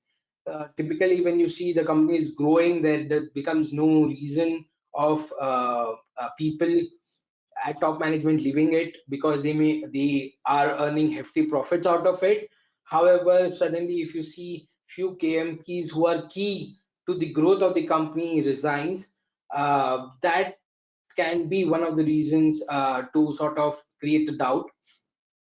The second is despite the financials showing great profit and so, the promoters' stakes are consistently and systematically being diluted. So the promoters are removing their stake from the company. The third one would be regard to the balance sheet size, which will also be increasing on account of the receivables. But however, if you look at the cash flow statements, there will be hardly any cash flow or cash flow receipts from the debtors. This typically can be done from the public domain. So this kind of situations sort of triggers the fact that how is the company progressing if such kind of things are happening. The fourth one is with regards to revenue increasing. However, the company keeps on borrowing multiple loans, and the debtors are also increasing, which typically suggests that how is company even running the business when there is increasing borrowings and there is no revenue, no cash flow from the revenue being generated. The fifth one is with regards to uh, the revenue is mostly from the related party. So typically when you read annual accounts, you should look at the fact that out of say 100 billion of revenue, where is the revenue coming from? Related statement, related party disclosures are been done. You should focus on how much of it, the revenue the company earns it out of those parties. The sixth one is with regards to the fact that company usually having a complex structure. So if you see and if you read all the scandals, you will be able to understand one fact clearly, that there is no one company which does this. There are multiple layer of group companies are bifurcated, and group companies are created, which helps the management to sort of maneuver the fraud. With the seventh one is with regards to there are change in the auditors, sudden exit of the auditors, refusal to sign the balance sheet. Obviously, this kind of situations are out in the market. This triggers a sort of an investigation why a auditor does not want to sign the financials. And last one, which also happened in the case which I talked about, is a prospective deal of M&A doesn't go through, typically noting the reasons, or say the prices were high or so. but you need to get into the details of why actually the transaction did not happen. So as I said, that when you look at the forensic, when you look at the financial statements of the companies, layman really thinks that these are good companies to invest into. These are profitable companies. There is nothing wrong with it. Everything seems to be kosher. But as a forensic auditor, you need to look at such kind of red flags, sort of, which are out there in the public domain, which will help you analyze financial statements better than the others, and understand what actually happens, and understand and identify also where you can catch frauds early. With that being said, I had said that I would be typically touching upon some of the specific types of fraud which has happened in certain industries. Uh, Here, certain people might be aware about the transactions, or this you must have yourself seen um, while you guys were doing forensic audit. Evergreening. So if we talk about evergreening, which is very common in the financial institutions, financial institutions, here typically what we're talking about is evergreening is an intentional maneuver to mask the loan defaults or a probable defaults by disbursing new loans to help the delinquent borrowers to pay back their old loans. The way it works is financial institution gives a loan to a company A, for example, just to buy a fixed assets or so. Once that loan is given, uh, company A at the end of say 3 to 4 years, the term loan has been given. Company says to financial institution that it is not able to repay it because it has not made so much profits out of the asset which was borrowed. Uh, then it is possible that they enter into an agreement, or they enter into a talks where financial institution will give another loan to one of the related parties of company A. As soon as that loan is, this typically happens during the period when company A needs to repay the financial institution its loan 3 years down the line. Then financial institution will transfer the funds to company X, which is the related party of company A. Then the same money is been transferred from company A to the financial institution. With this, the first loan, or say for example, if 100 crores was the loan amount, the 100 crores loan gets paid off. Company financial institution is happy because it does not have to declare NPA, nor has to write off any sort of revenue out of it. Company A itself is happy because it gets more time, and this exercise keeps on happening for over a period of time. Post which, at some point in time, this gets declared as NPA, like 3-4 layers down the line, and people really are not able to identify where has the money gone. The money from in this kind of transaction goes from company A itself. So from company A, it was already diverged or siphoned off. However, people when doing the forensic audits typically go layer down company X, company Y, or company Z, and identify the money tail or end use of it, which you will not be able to identify or find out.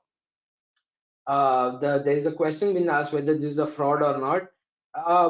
Here, I would like to sort of bring two perspectives. In one of the discussions, this when was asked from the financial institution, why do you do it? There was a genuine answer that in case if I write off the loan right now, uh, then we look at the restructuring capability or repayment capability of company A, and we for sure know at some point in time they will be able to pay us. We sort of extend such kind of loans, which will help me recover more interest, as well as my loan book account. I anyways need to give it to other companies. So we do such kind of transaction. Whether you should say it's a fraud or not, and sometimes company A also utilizes this time period in order to ensure that certain amount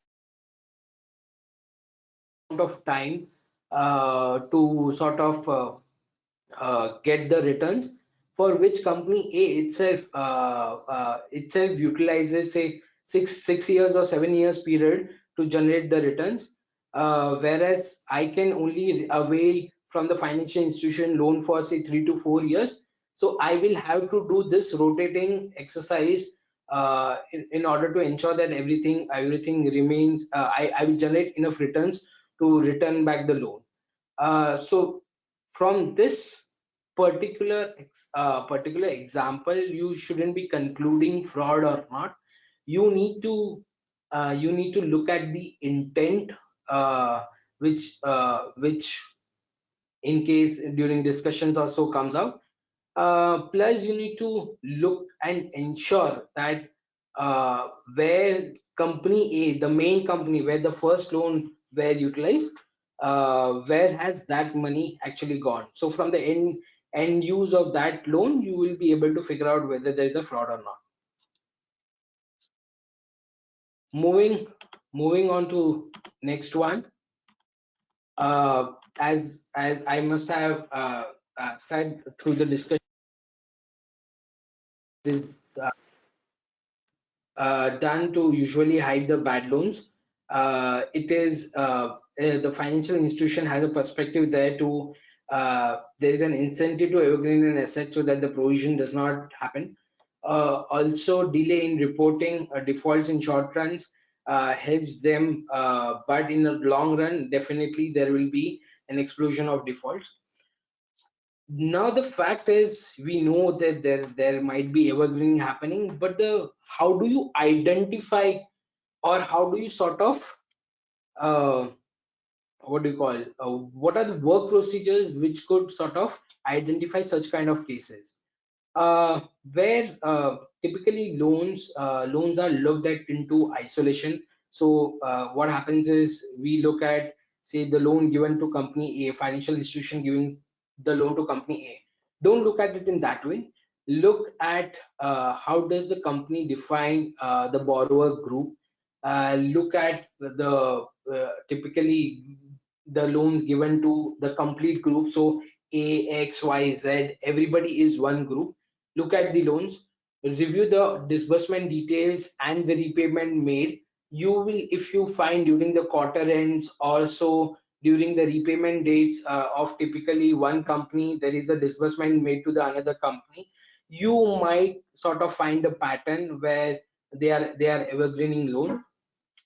The next one very important fact which has been missed is check the operational as well as financial capability of all those entities, all those new entities to whom loans have been provided, which helps that since this, when the loans are evergreen, it is usually given to the companies which are typically shell companies, only loan transaction happens. So you can question the financial institution if you have been appointed in that way, that why was it being given to an parties or entities which did not have financial capability. Look at the supporting collaterals, which will help you understand that same level of collateral was placed across all the borrower group companies. Same kind of an guarantee, corporate guarantee is given to all the group companies, which will help you realize the fact that company X, the complete X borrower group is not able to repay the sum, but is just evergreening the loans and taking more time.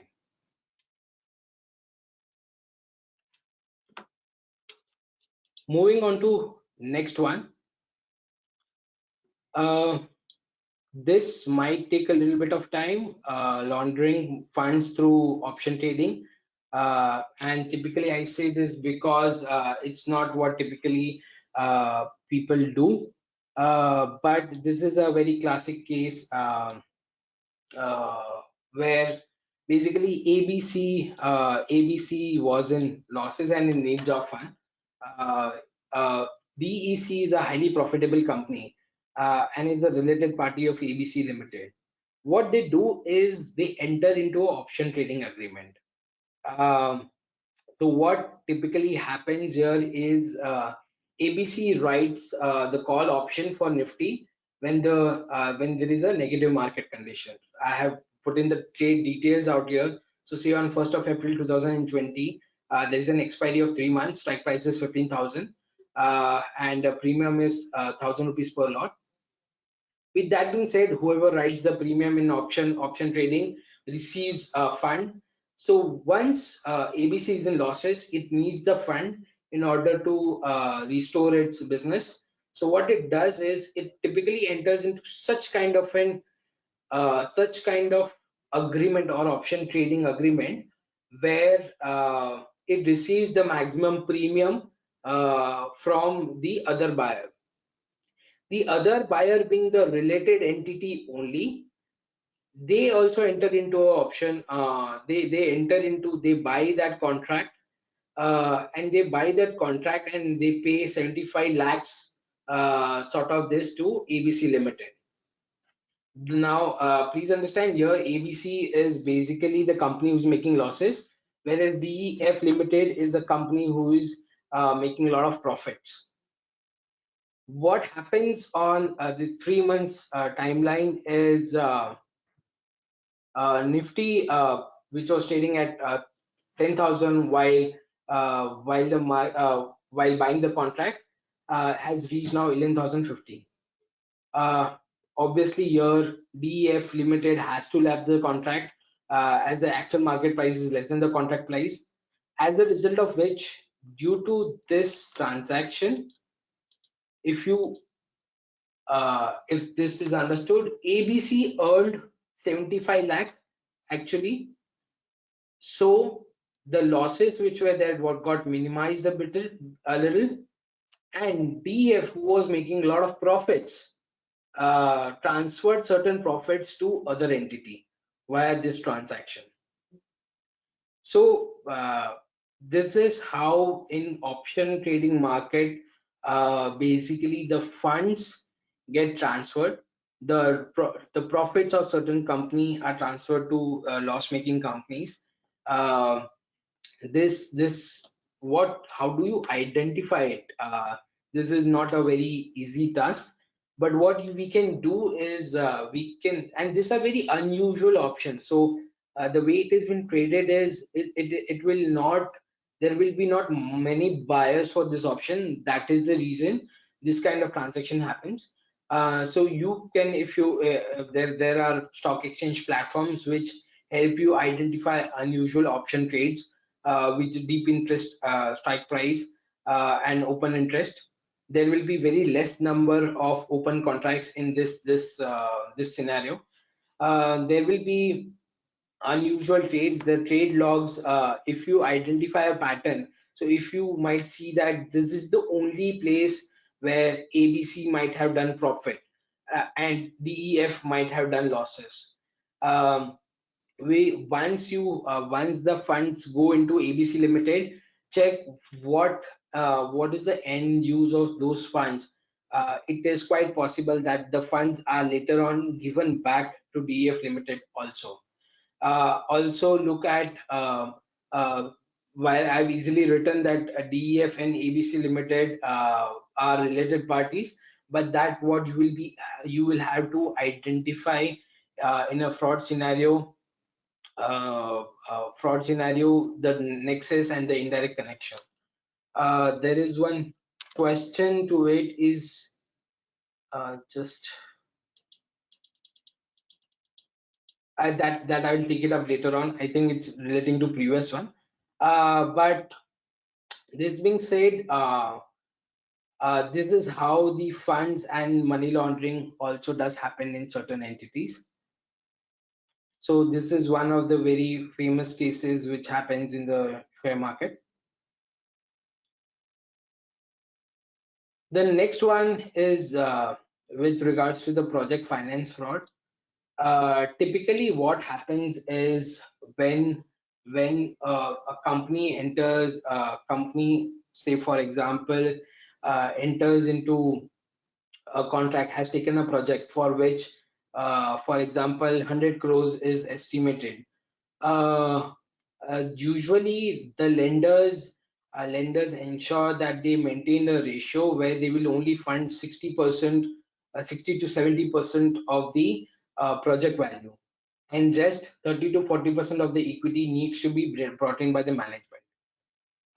This being known to everyone, what happens is the project cost, they inflate the project cost at a higher level. So from 100 crores to they would maybe in this example I have written it as 167 crores. They inflate the cost and present it to the lenders. This helps the management or the company to sort of get additional funding. So here if you see what I was supposed to get only 60 crores from the lenders for my project funds, I got 100 crores, the complete funding from the lenders for the same amount.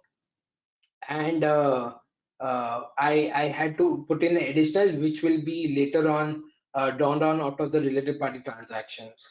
So this helps the company sort of get additional funds from the bankers and through related party transactions, and so the monies are being siphoned off.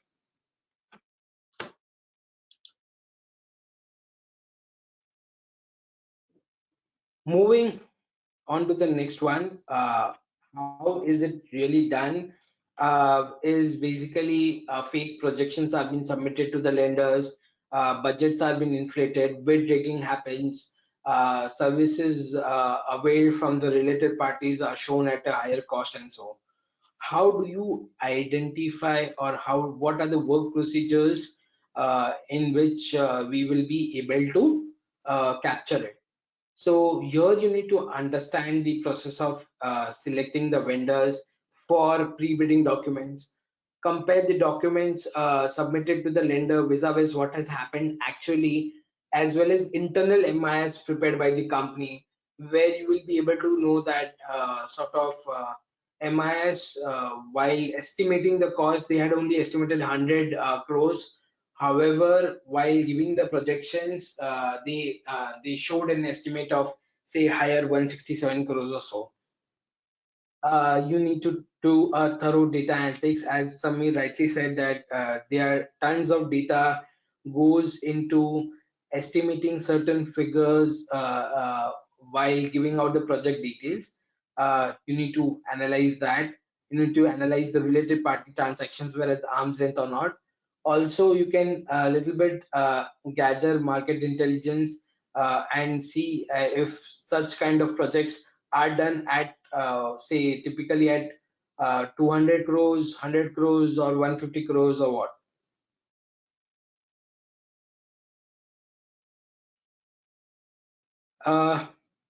Moving on to next one, where basically, and this many of us might have faced, but would have been unable to sort of identify.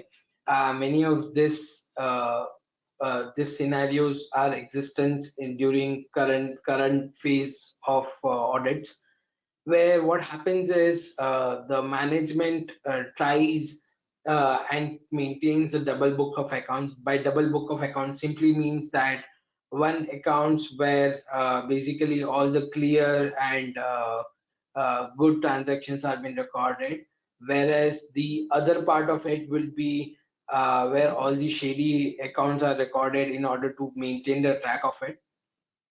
These are maintained as usually called as off-book transactions or so.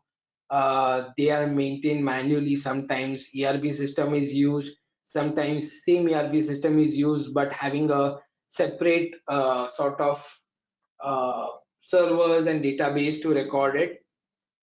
Why is it done? Obviously, in order to keep their books away from the regulators and ensure that risky parties and wherever related party transactions or breaching the regulatory norms are there, such kind of things does not come through them. What are the suggestive work procedures in order to ensure that double book, how can we identify it? I would agree that it's a difficult thing to identify. However, if we can sort of, sometimes it happens, and the way we had identified in one of the cases I would like to highlight here is while we used to set to extract data from the SAP with one of the guys of the target company, we used to understand he used to use certain credentials, certain kind of a unique credentials. However, while giving it to the management or while giving it to certain other people in the company, the other credentials were used. When we inquired about it, when I understood the server details and so, and the log details why this was done, we identified that typically two systems were maintained from the same login IDs. Different datas were dumped, and typically different. The user interface looked the same. However, the data are stored in two different servers, as well as the accounting for the same is done in two different laptops and servers. This helped us to sort of identify that basically how basically there were two books of accounts. The catch here is how to be attentive to each and every activity of the client. It might be simple data collection, just sitting by the client and extracting the data, or a thorough detailed review of it. But looking at the environment when you go there, how people react to it, what is on the screen of the people. You are forensic guys. You need to sort of pay attention to each and every detail or each and every habit of the client.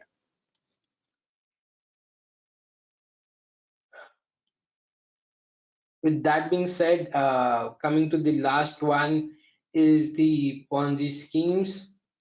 Here, obviously, everybody is aware about the Ponzi scheme, where it is basically an investment fraud where clients are promised large returns. But the way it typically operates is in returns to that, they focus all their energy. The guys who engage into such kind of schemes, they focus that they get uh, new clients making the investments. For example, if typically in the market a 6 to 7% return is operate, and somebody tells you that I will give you a 12% return of it, that itself should raise a suspicion of how the guy would be generating the returns out of it. And to know about it in detail, that where is he generating such kind of returns, it is risky, it is not risky. So get into such kind of details of it. The way in the Ponzi scheme it happens is basically from one client to another, the monies are being transferred. They keep on getting the new people to invest in the schemes, and there is only change of hands or change of creditors in the scheme, the whole scheme of things, but there is no literal investment return or so. Why is it run? Obviously, in order to ensure cash crunch companies have profit also. the greed, as Samir touched upon the fraud triangle, the greed part of it also takes us into that. The way you can sort of identify it is by performing fund tail analysis. You can also identify how the company is running the revenue model. Where is it paying it debtors from, who are the related parties transactions, compare ledger analysis, and so business intelligence procedures can also be performed, where from whom are we getting the high receivables or high payments from. This kind of suggestive work procedures will help you sort of undiscover the Ponzi scheme. With that being said, typically I highlighted the 5 kinds of fraud, which industry specific frauds which are happening. Now I would like to again take us to the interactive session where I will discuss certain case studies. We'll give certain time to the audience to respond to it. I will read it through, and then we'll move on to sort of the answers to those questions.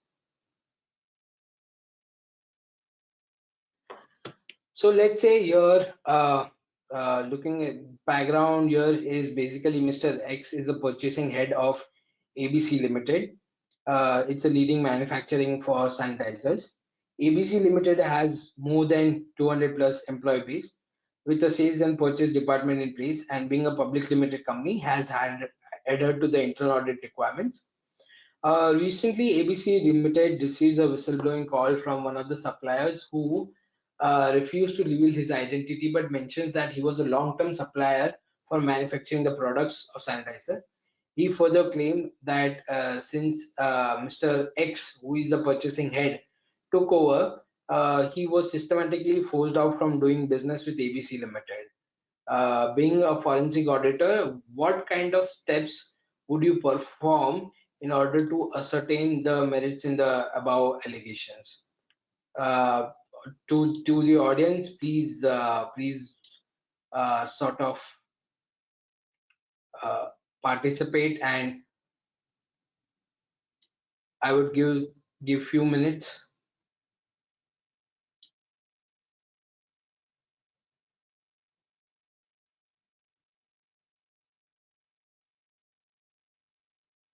Please respond to the questions. I'm looking at the question sector. Do vendor ledger analysis. Okay, year-on-year vendor ledger analysis. Thanks, Deval. What else? Understand, excellent. Nitin, understand history of purchases made from ABC Limited. Check vendor assessment. Okay, excellent. Yogesh.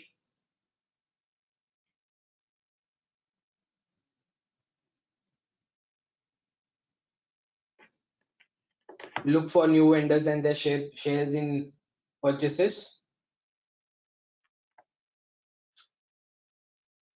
Excellent. Review historical purchases of data of Mr. X. Check whether there were any continuous quality issues and rejections. Excellent. Thank you, guys. What I will do is I'll write down the indicative work procedures. You might have highlighted certain. Review the KYC documents. Identify the significant trends in the business with the newly introduced vendors. Certain people said that if possible through market intelligence procedures, identify the background or personal assets of Mr. X. Do thorough assessment, public domain search of Mr. X. Conduct interviews with a subordinate. This will possibly help to identify if there are any issues, if Mr. X has colluded with the newly introduced vendors. Possible, it might also reveal that if the current vendor has the whistleblower has a vendetta against Mr. X or not. It will also help you identify that if Mr. X is living more than his pay grade, then where is he receiving this excess money from? Um, Plus conduct interviews after having digital evidence recovery, that might be evidence of his discussion with the new vendors, and possibly sort of a collusion details about it. Jitendra has written, how do we do assessment of personal assets of Mr. X? Typically, what happens is, if you, in one of the cases we had done, so I would like to highlight that the guy was a computer admin guy. He was heading it, had a salary in the range of 10,000 to 15,000 per month, stayed in a flat and residence. What we typically did was, we tracked him for a few days. We understood the way we looked at his social media profile, uh, from where we were able to note that the said guy, computer admin guy, had purchased bikes in recent months, also had purchased car, new flat, was partying out there, which typically says that somewhere or the other, what he was earning did not commensurate with what he was spending. This can give us kind of a hinters. This is not a conclusive evidence, for which post which we did an electronic discharge discovery and looked through his emails, and so we found a little bit of an evidence. So that is how we sort of concluded that Mr. X, in this case, was sort of uh, getting kickbacks from the vendors and having good relationship with them. Moving on to the next one is employee frauds.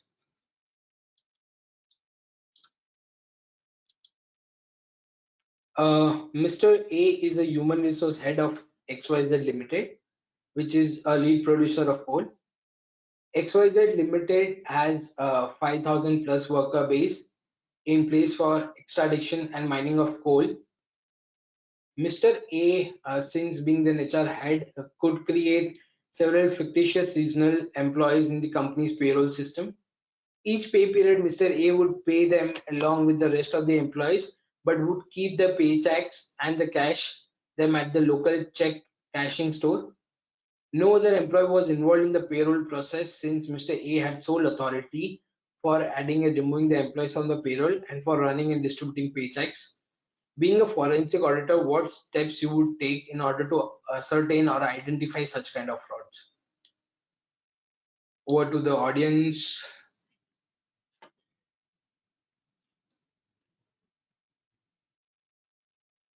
Take 2 minutes to read the question. What do you think we can do? Check tax identification document or certain unusual employees. Okay, great, Jitendra. What else? Check leave details of all the employees on place of visit to ensure that involvement of those specific additional employees, whether working or not. Excellent, Ankita. Sample check at the site, attendance records, CCTV footage, check policies whether maker checker control exists, verify the attendance record and employee details, thumb impression. Excellent, Irene. Find average requirement of employees. Excellent, Kiran. Same bank account appearing in more than one employee. Right, Jiten, right. Yes, check this, whatever you said, check the employee IDs and KYC analysis, check details of employees who have left the organization and exit clearance procedures, check attendance log and analysis of punch in, punch out time, identify the salaries, falsified salaries, as well as the time spent on the project, uh, compare employee names, addresses, government records, and bank account numbers to check if there are any unexpected duplicates, check unavailability of mandatory HR records, and other ethical training records of the employees.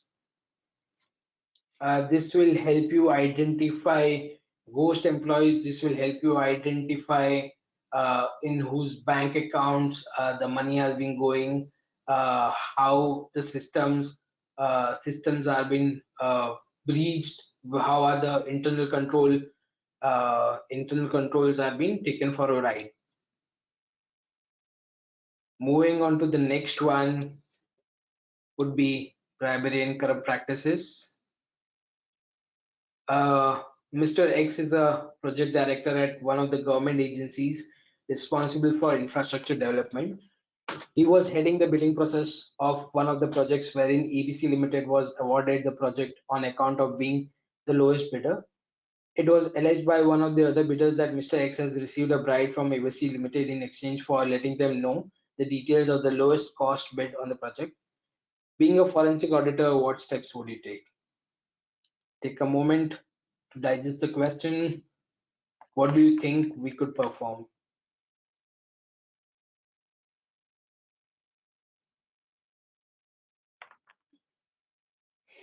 Yes. Call logs, emails, excellent. Background check of Mr. X and his personal assets, okay. Try and recognize the connection between the two parties, excellent Ankita. Physical custody of the bid documents. See the difference between the top bidder and the next bidder, excellent Kiran. That usually is very less. Minutes of opening bids, number of parties involved, who approved it, excellent. Check past works and tender rewards and price quoted by ABC Limited. Last moment bidding, the bidding process, physical envelope opening process date, last minute changes. These are the typical red flags.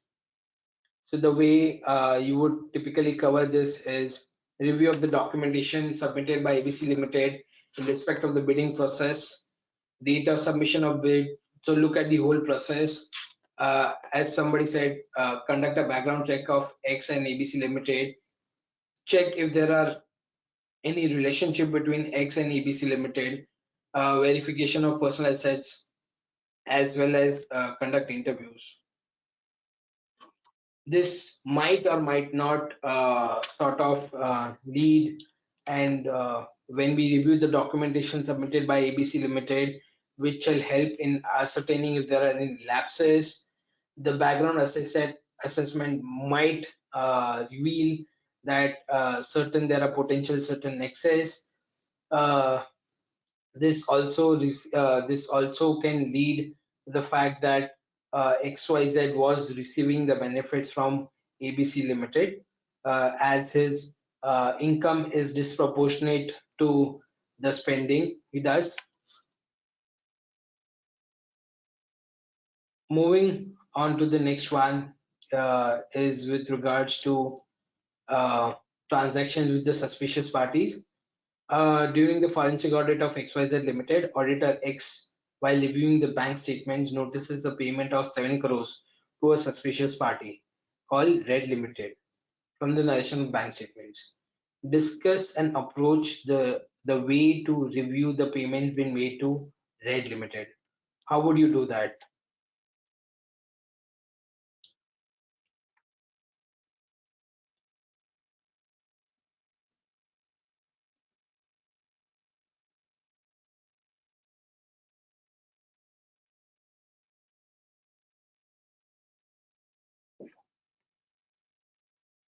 Nature of the transactions, who authorized it, call for the statement of accounts,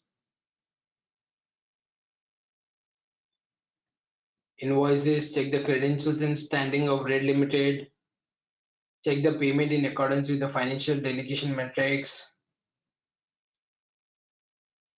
So the way we typically look at it is when we look at the payments made to Red Limited, we review the narrations mentioned in the bank statements. We review all the narrations. we see comparing narrations in the bank book as well as bank statements. Many times we have noted that in bank book it is written as XYZ Limited, whereas in bank statement it is written as ABC Limited. We review the underlying reason for making such payments. We also review how the recording of payments to Red Limited has happened in the books. We also review the nature of relationship with Red Limited, and as the many people identify, look at the credentials of Red Limited, etc.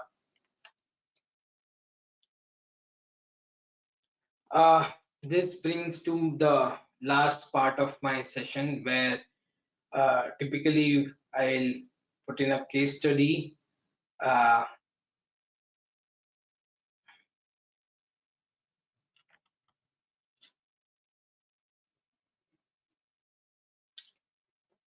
uh, Audio is not clear. Can you hear me? Can everybody hear me? Is there a problem with the audio? Sir network का issue रहेगा वहाँ पे सामने sir.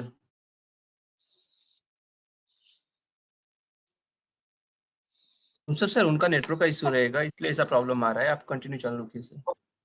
Okay. Okay, let me just change my network, this thing.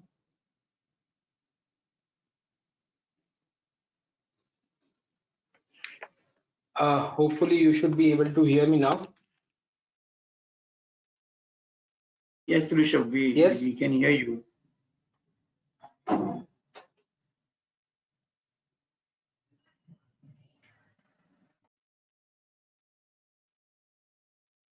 Yeah, Rishabh, we can hear you. You can carry Just hold on. Just give me a minute. Just give me a minute.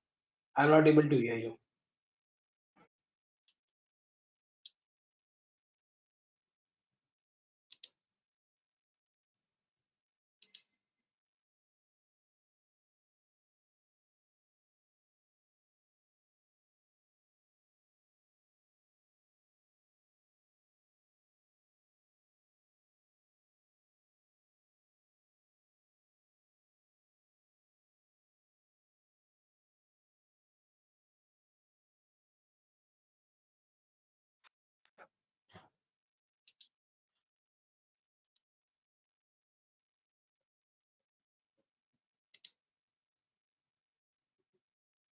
Hello. I hope you are able to hear me now. Sir, yes sir. Okay, excellent. So moving on to the last part of it.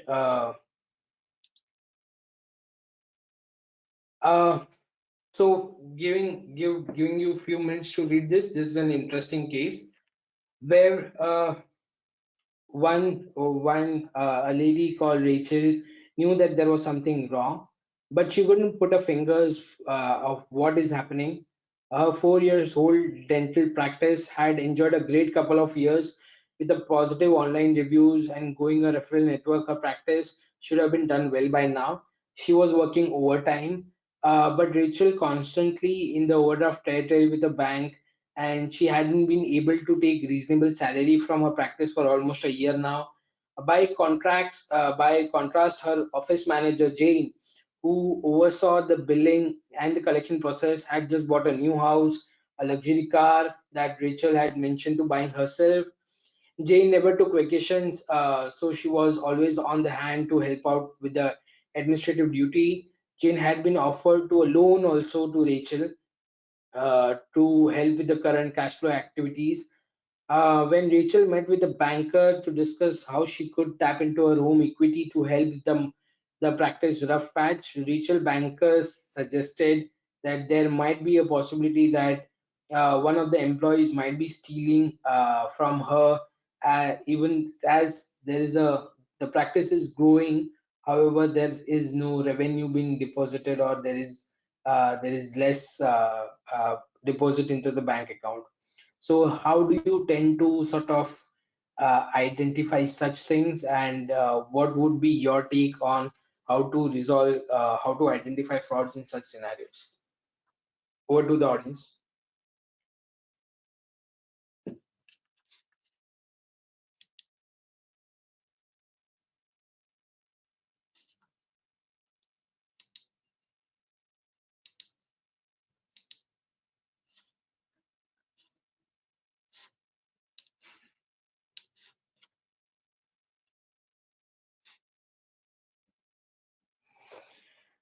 Let me just, I think due to network issues, I'm not able to hear clearly, but let me just put in some important considerations here.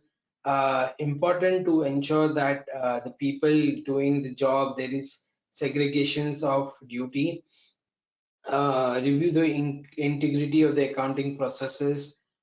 Strict review needs to happen where typical red flags we are able to highlight. While the present scenario appears to lead to the possible culprit and dependable office manager, Jain, there's exact same fact pattern could still exist in a scenario where Jain is no more than being a well-meaning friend, and the real culprit is the mismanagement and the change in the insurance reimbursement. Forensic accounting analysis would help to sort of identify such kind of typical frauds also. With that being said, I would like to this typically 7:40. I would like to keep 20 minutes for question and answer session. With that, this brings the end to end to my discussions. What do you, Pranjal?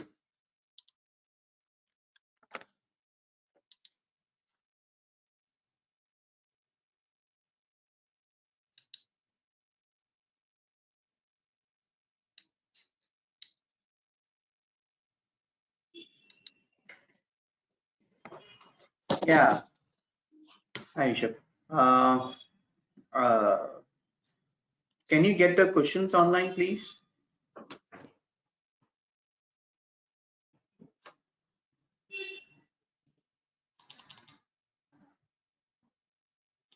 Rishabh sir, Yes.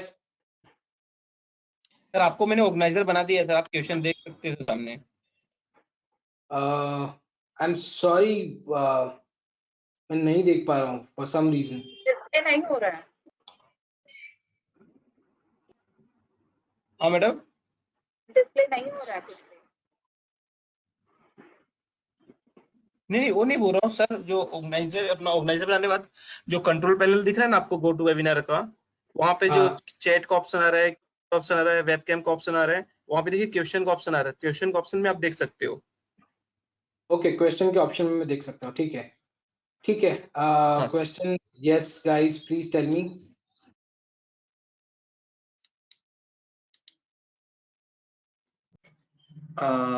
We cannot see the questions actually. You can only access the questions. हमको भी questions दिखा दीजिए ना। Rishabh, I think you need to read out the questions. Yeah. I will do that. I will do that. In investigation is generally any audit program is been prepared listing out audit procedures to be carried out. As Samir said, as Samir sir said that it is not a statutory audit, but I would like to add to that is the fact that you need to well plan any forensic audit, need to know the objectives well, and conduct certain typical steps of audit which can happen. I would like to bifurcate into 4 typical parts. One comes is data analytics, public domain search, market intelligence, and other one is analysis. So the way I typically structure it is first conduct financial analysis sort of stuff, identify the red flags, identify the critical target parties also. Conduct a public domain search in order to see if there is any relationship existing or not. Then do a digital evidence recovery in order to ensure that what you have identified as financial statements as unusual trends or so, corroborate it with the digital evidence recovery exercise where you are able to corroborate that unusual is not only certain transactions but also intentionally done transactions which could lead to fraud. And then move on to market intelligence activity, so to gather more understanding of how the whole modus operandi took place.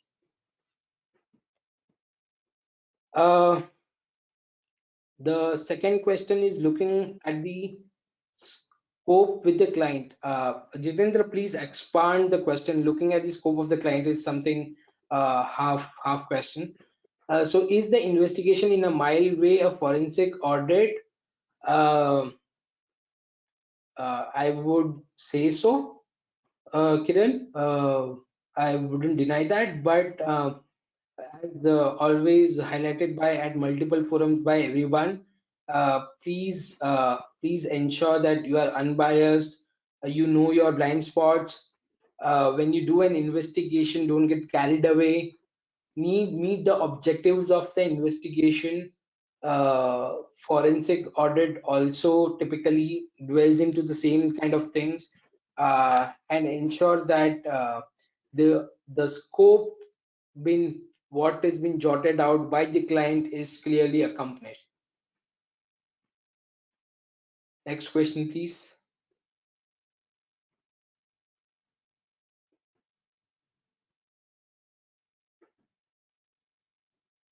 Jitendra, would you like to expand your question?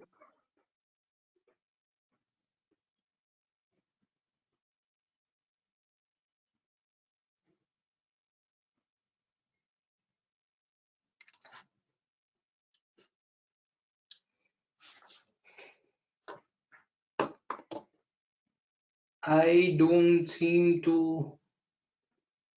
know whether it's a network problem or so, but there are no further questions, I guess, at least from the audience. Anything else anybody wants to add to it? Okay, it seems double book of, so there's one more from Nitin. It seems double book of accounts are maintained for tax evasion. So who engages forensic auditor? The government department?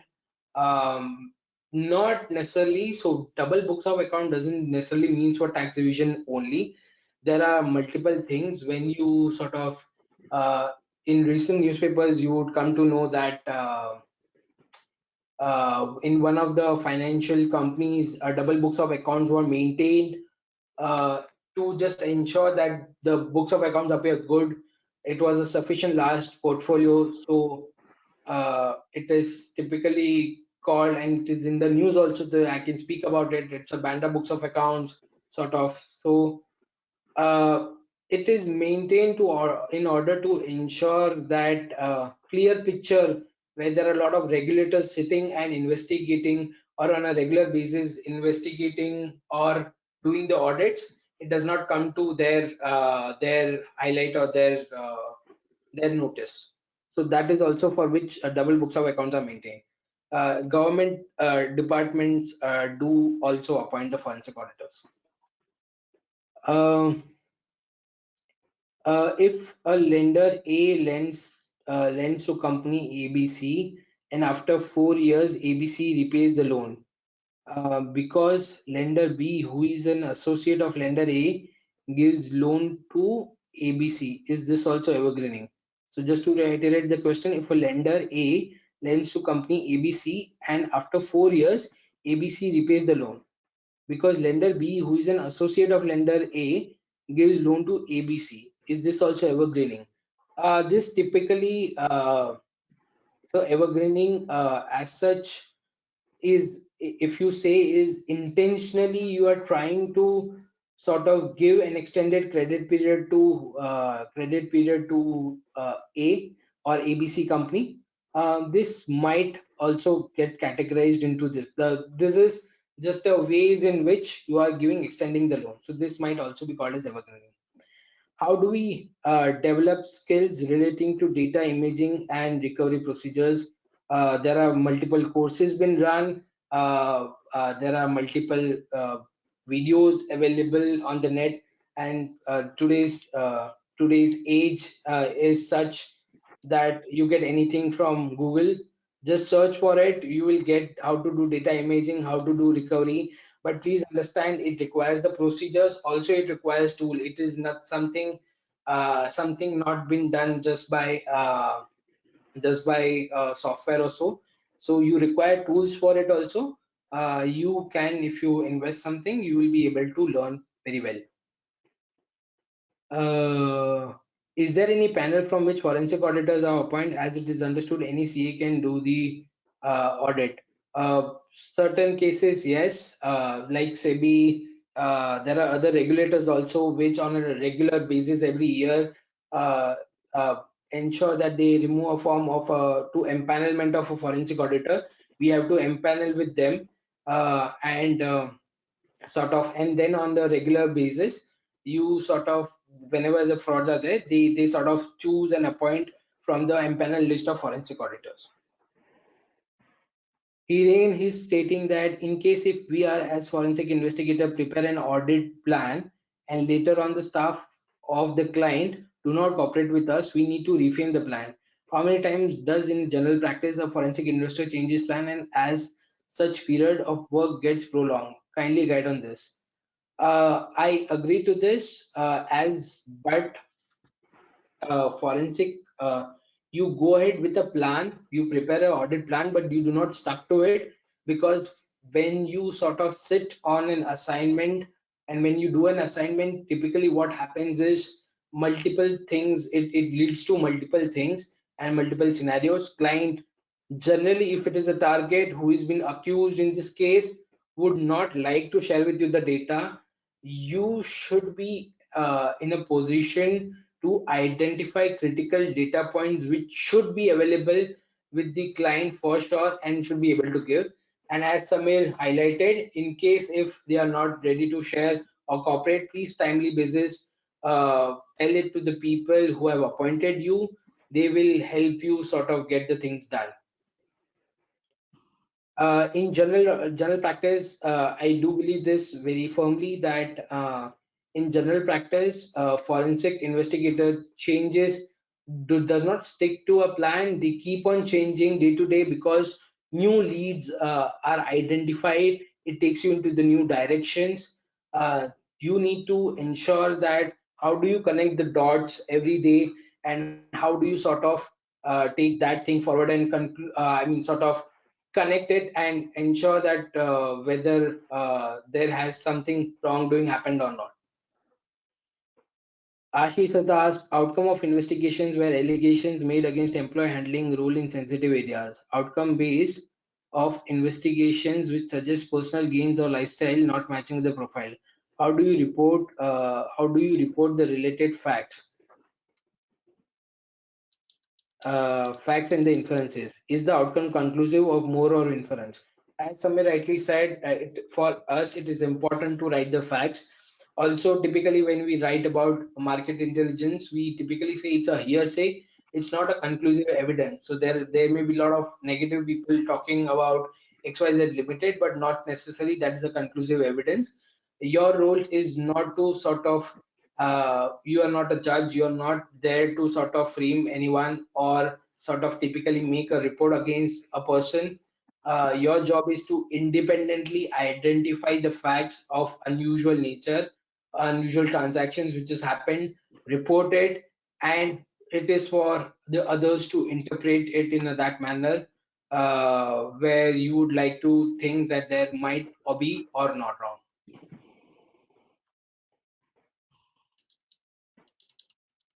If suppose during a regular audit I get a suspicious over a topic, can I be a whistleblower without informing the management? Does it count as beyond the scope of my audit? It does if the management, it depends upon what the management wants. Typically what we call it as during our audit, we also state that our objective, the scope of work was this, XYZ Limited. We have performed the work procedures, we have identified this, but during we would also like to highlight to you that these are certain things which we had observed and then reported to the concerned person. In earlier sessions, almost all the speakers has advised during the phase forensic audit, whereas today this phrase was used. What's your take on this? I would typically not comment on my comment because I was not a part of it. So let me just say no comments and move ahead. How do we investigate unauthentic whistleblower complaints that keeps coming without any evidence and we are unable to conclude? It's the way whistleblower happens is typically there's a process in place. whistleblower first goes to the letter might go to the management or so. It is typically a call of management, and the management needs to see if there is any authenticity to this whistleblower complaint, if there are any merits or not. Preliminary, what they can see. Even then, if you have been awarded such a kind of an assignment to do it, as I said, your job is not to sort of be biased, that in case if there is some whistleblower complaint, there is something needs to be something wrong or so. There could be personal vendetta also, without, if there is any, without proof. You do your investigation the way it requires to be, perform all your procedures, and in case if you don't find anything wrong, report it accordingly.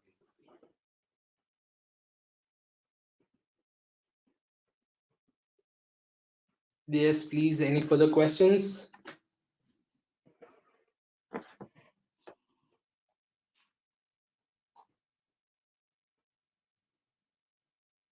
Okay, I think this is it. I would hand over to Pranjal. Pranjal, I would like to ask, you have any questions for Rishabh? Not so. I liked all the case laws which he had and the questions which he had Yeah, asked. I It was think it very was interesting. amazing. Many things what we never knew, I think, came out. Thank you, Rishabh. Rishabh, Thank can you. you hear us? Yeah, I can, please. Rishabh, I have a small personal question for you. Sure. What made you enter forensic audit? Why did you choose forensic audit? That's okay. That's an interesting question. Just to give you the background, I started somewhere in 2010. I was into audit. I never knew about forensic audit. But while doing audit, I used to deep dive into each and every transaction. I used to keep on irritating my partners as well as my clients with regards to questions of why this kind of an unusual transaction has been entered into. I was a statutory auditor then. Post that, my partner himself suggested that the way you look at things, or the way you have the eyesight, I think you should go into forensic audit. And then I moved into, then he himself had spoken to the forensic audit partner and moved me there. So I would say that by luck I came into forensic audit, and I just got lucky that next decade or so, from 2011 to 2020, I am spending it in forensic audit, and this is the subject which I like, so I'm just enjoying this. Yeah, actually, this last line which you said, the subject which I like, it truly comes out from the case studies in which you explained. It not only explained about forensic audit, but it also explained us so many points about audit and how we are supposed to carry out certain transaction, the way we are supposed to think in. And Yes. that line which you said, a layman would look at financials in a very appropriate manner of investing, looking at the revenue or something. But as auditors, we are always supposed to use our professional skepticism and see the trigger points for frauds. Yes, Thank you so much. absolutely. Thank you. Thank you so much, Rishabh. Thank you so much, Pranjal. Thank you for your Thank you. time. Thank you so much. Thank you. Thank you. Thank you. Thank you. Thank you so much.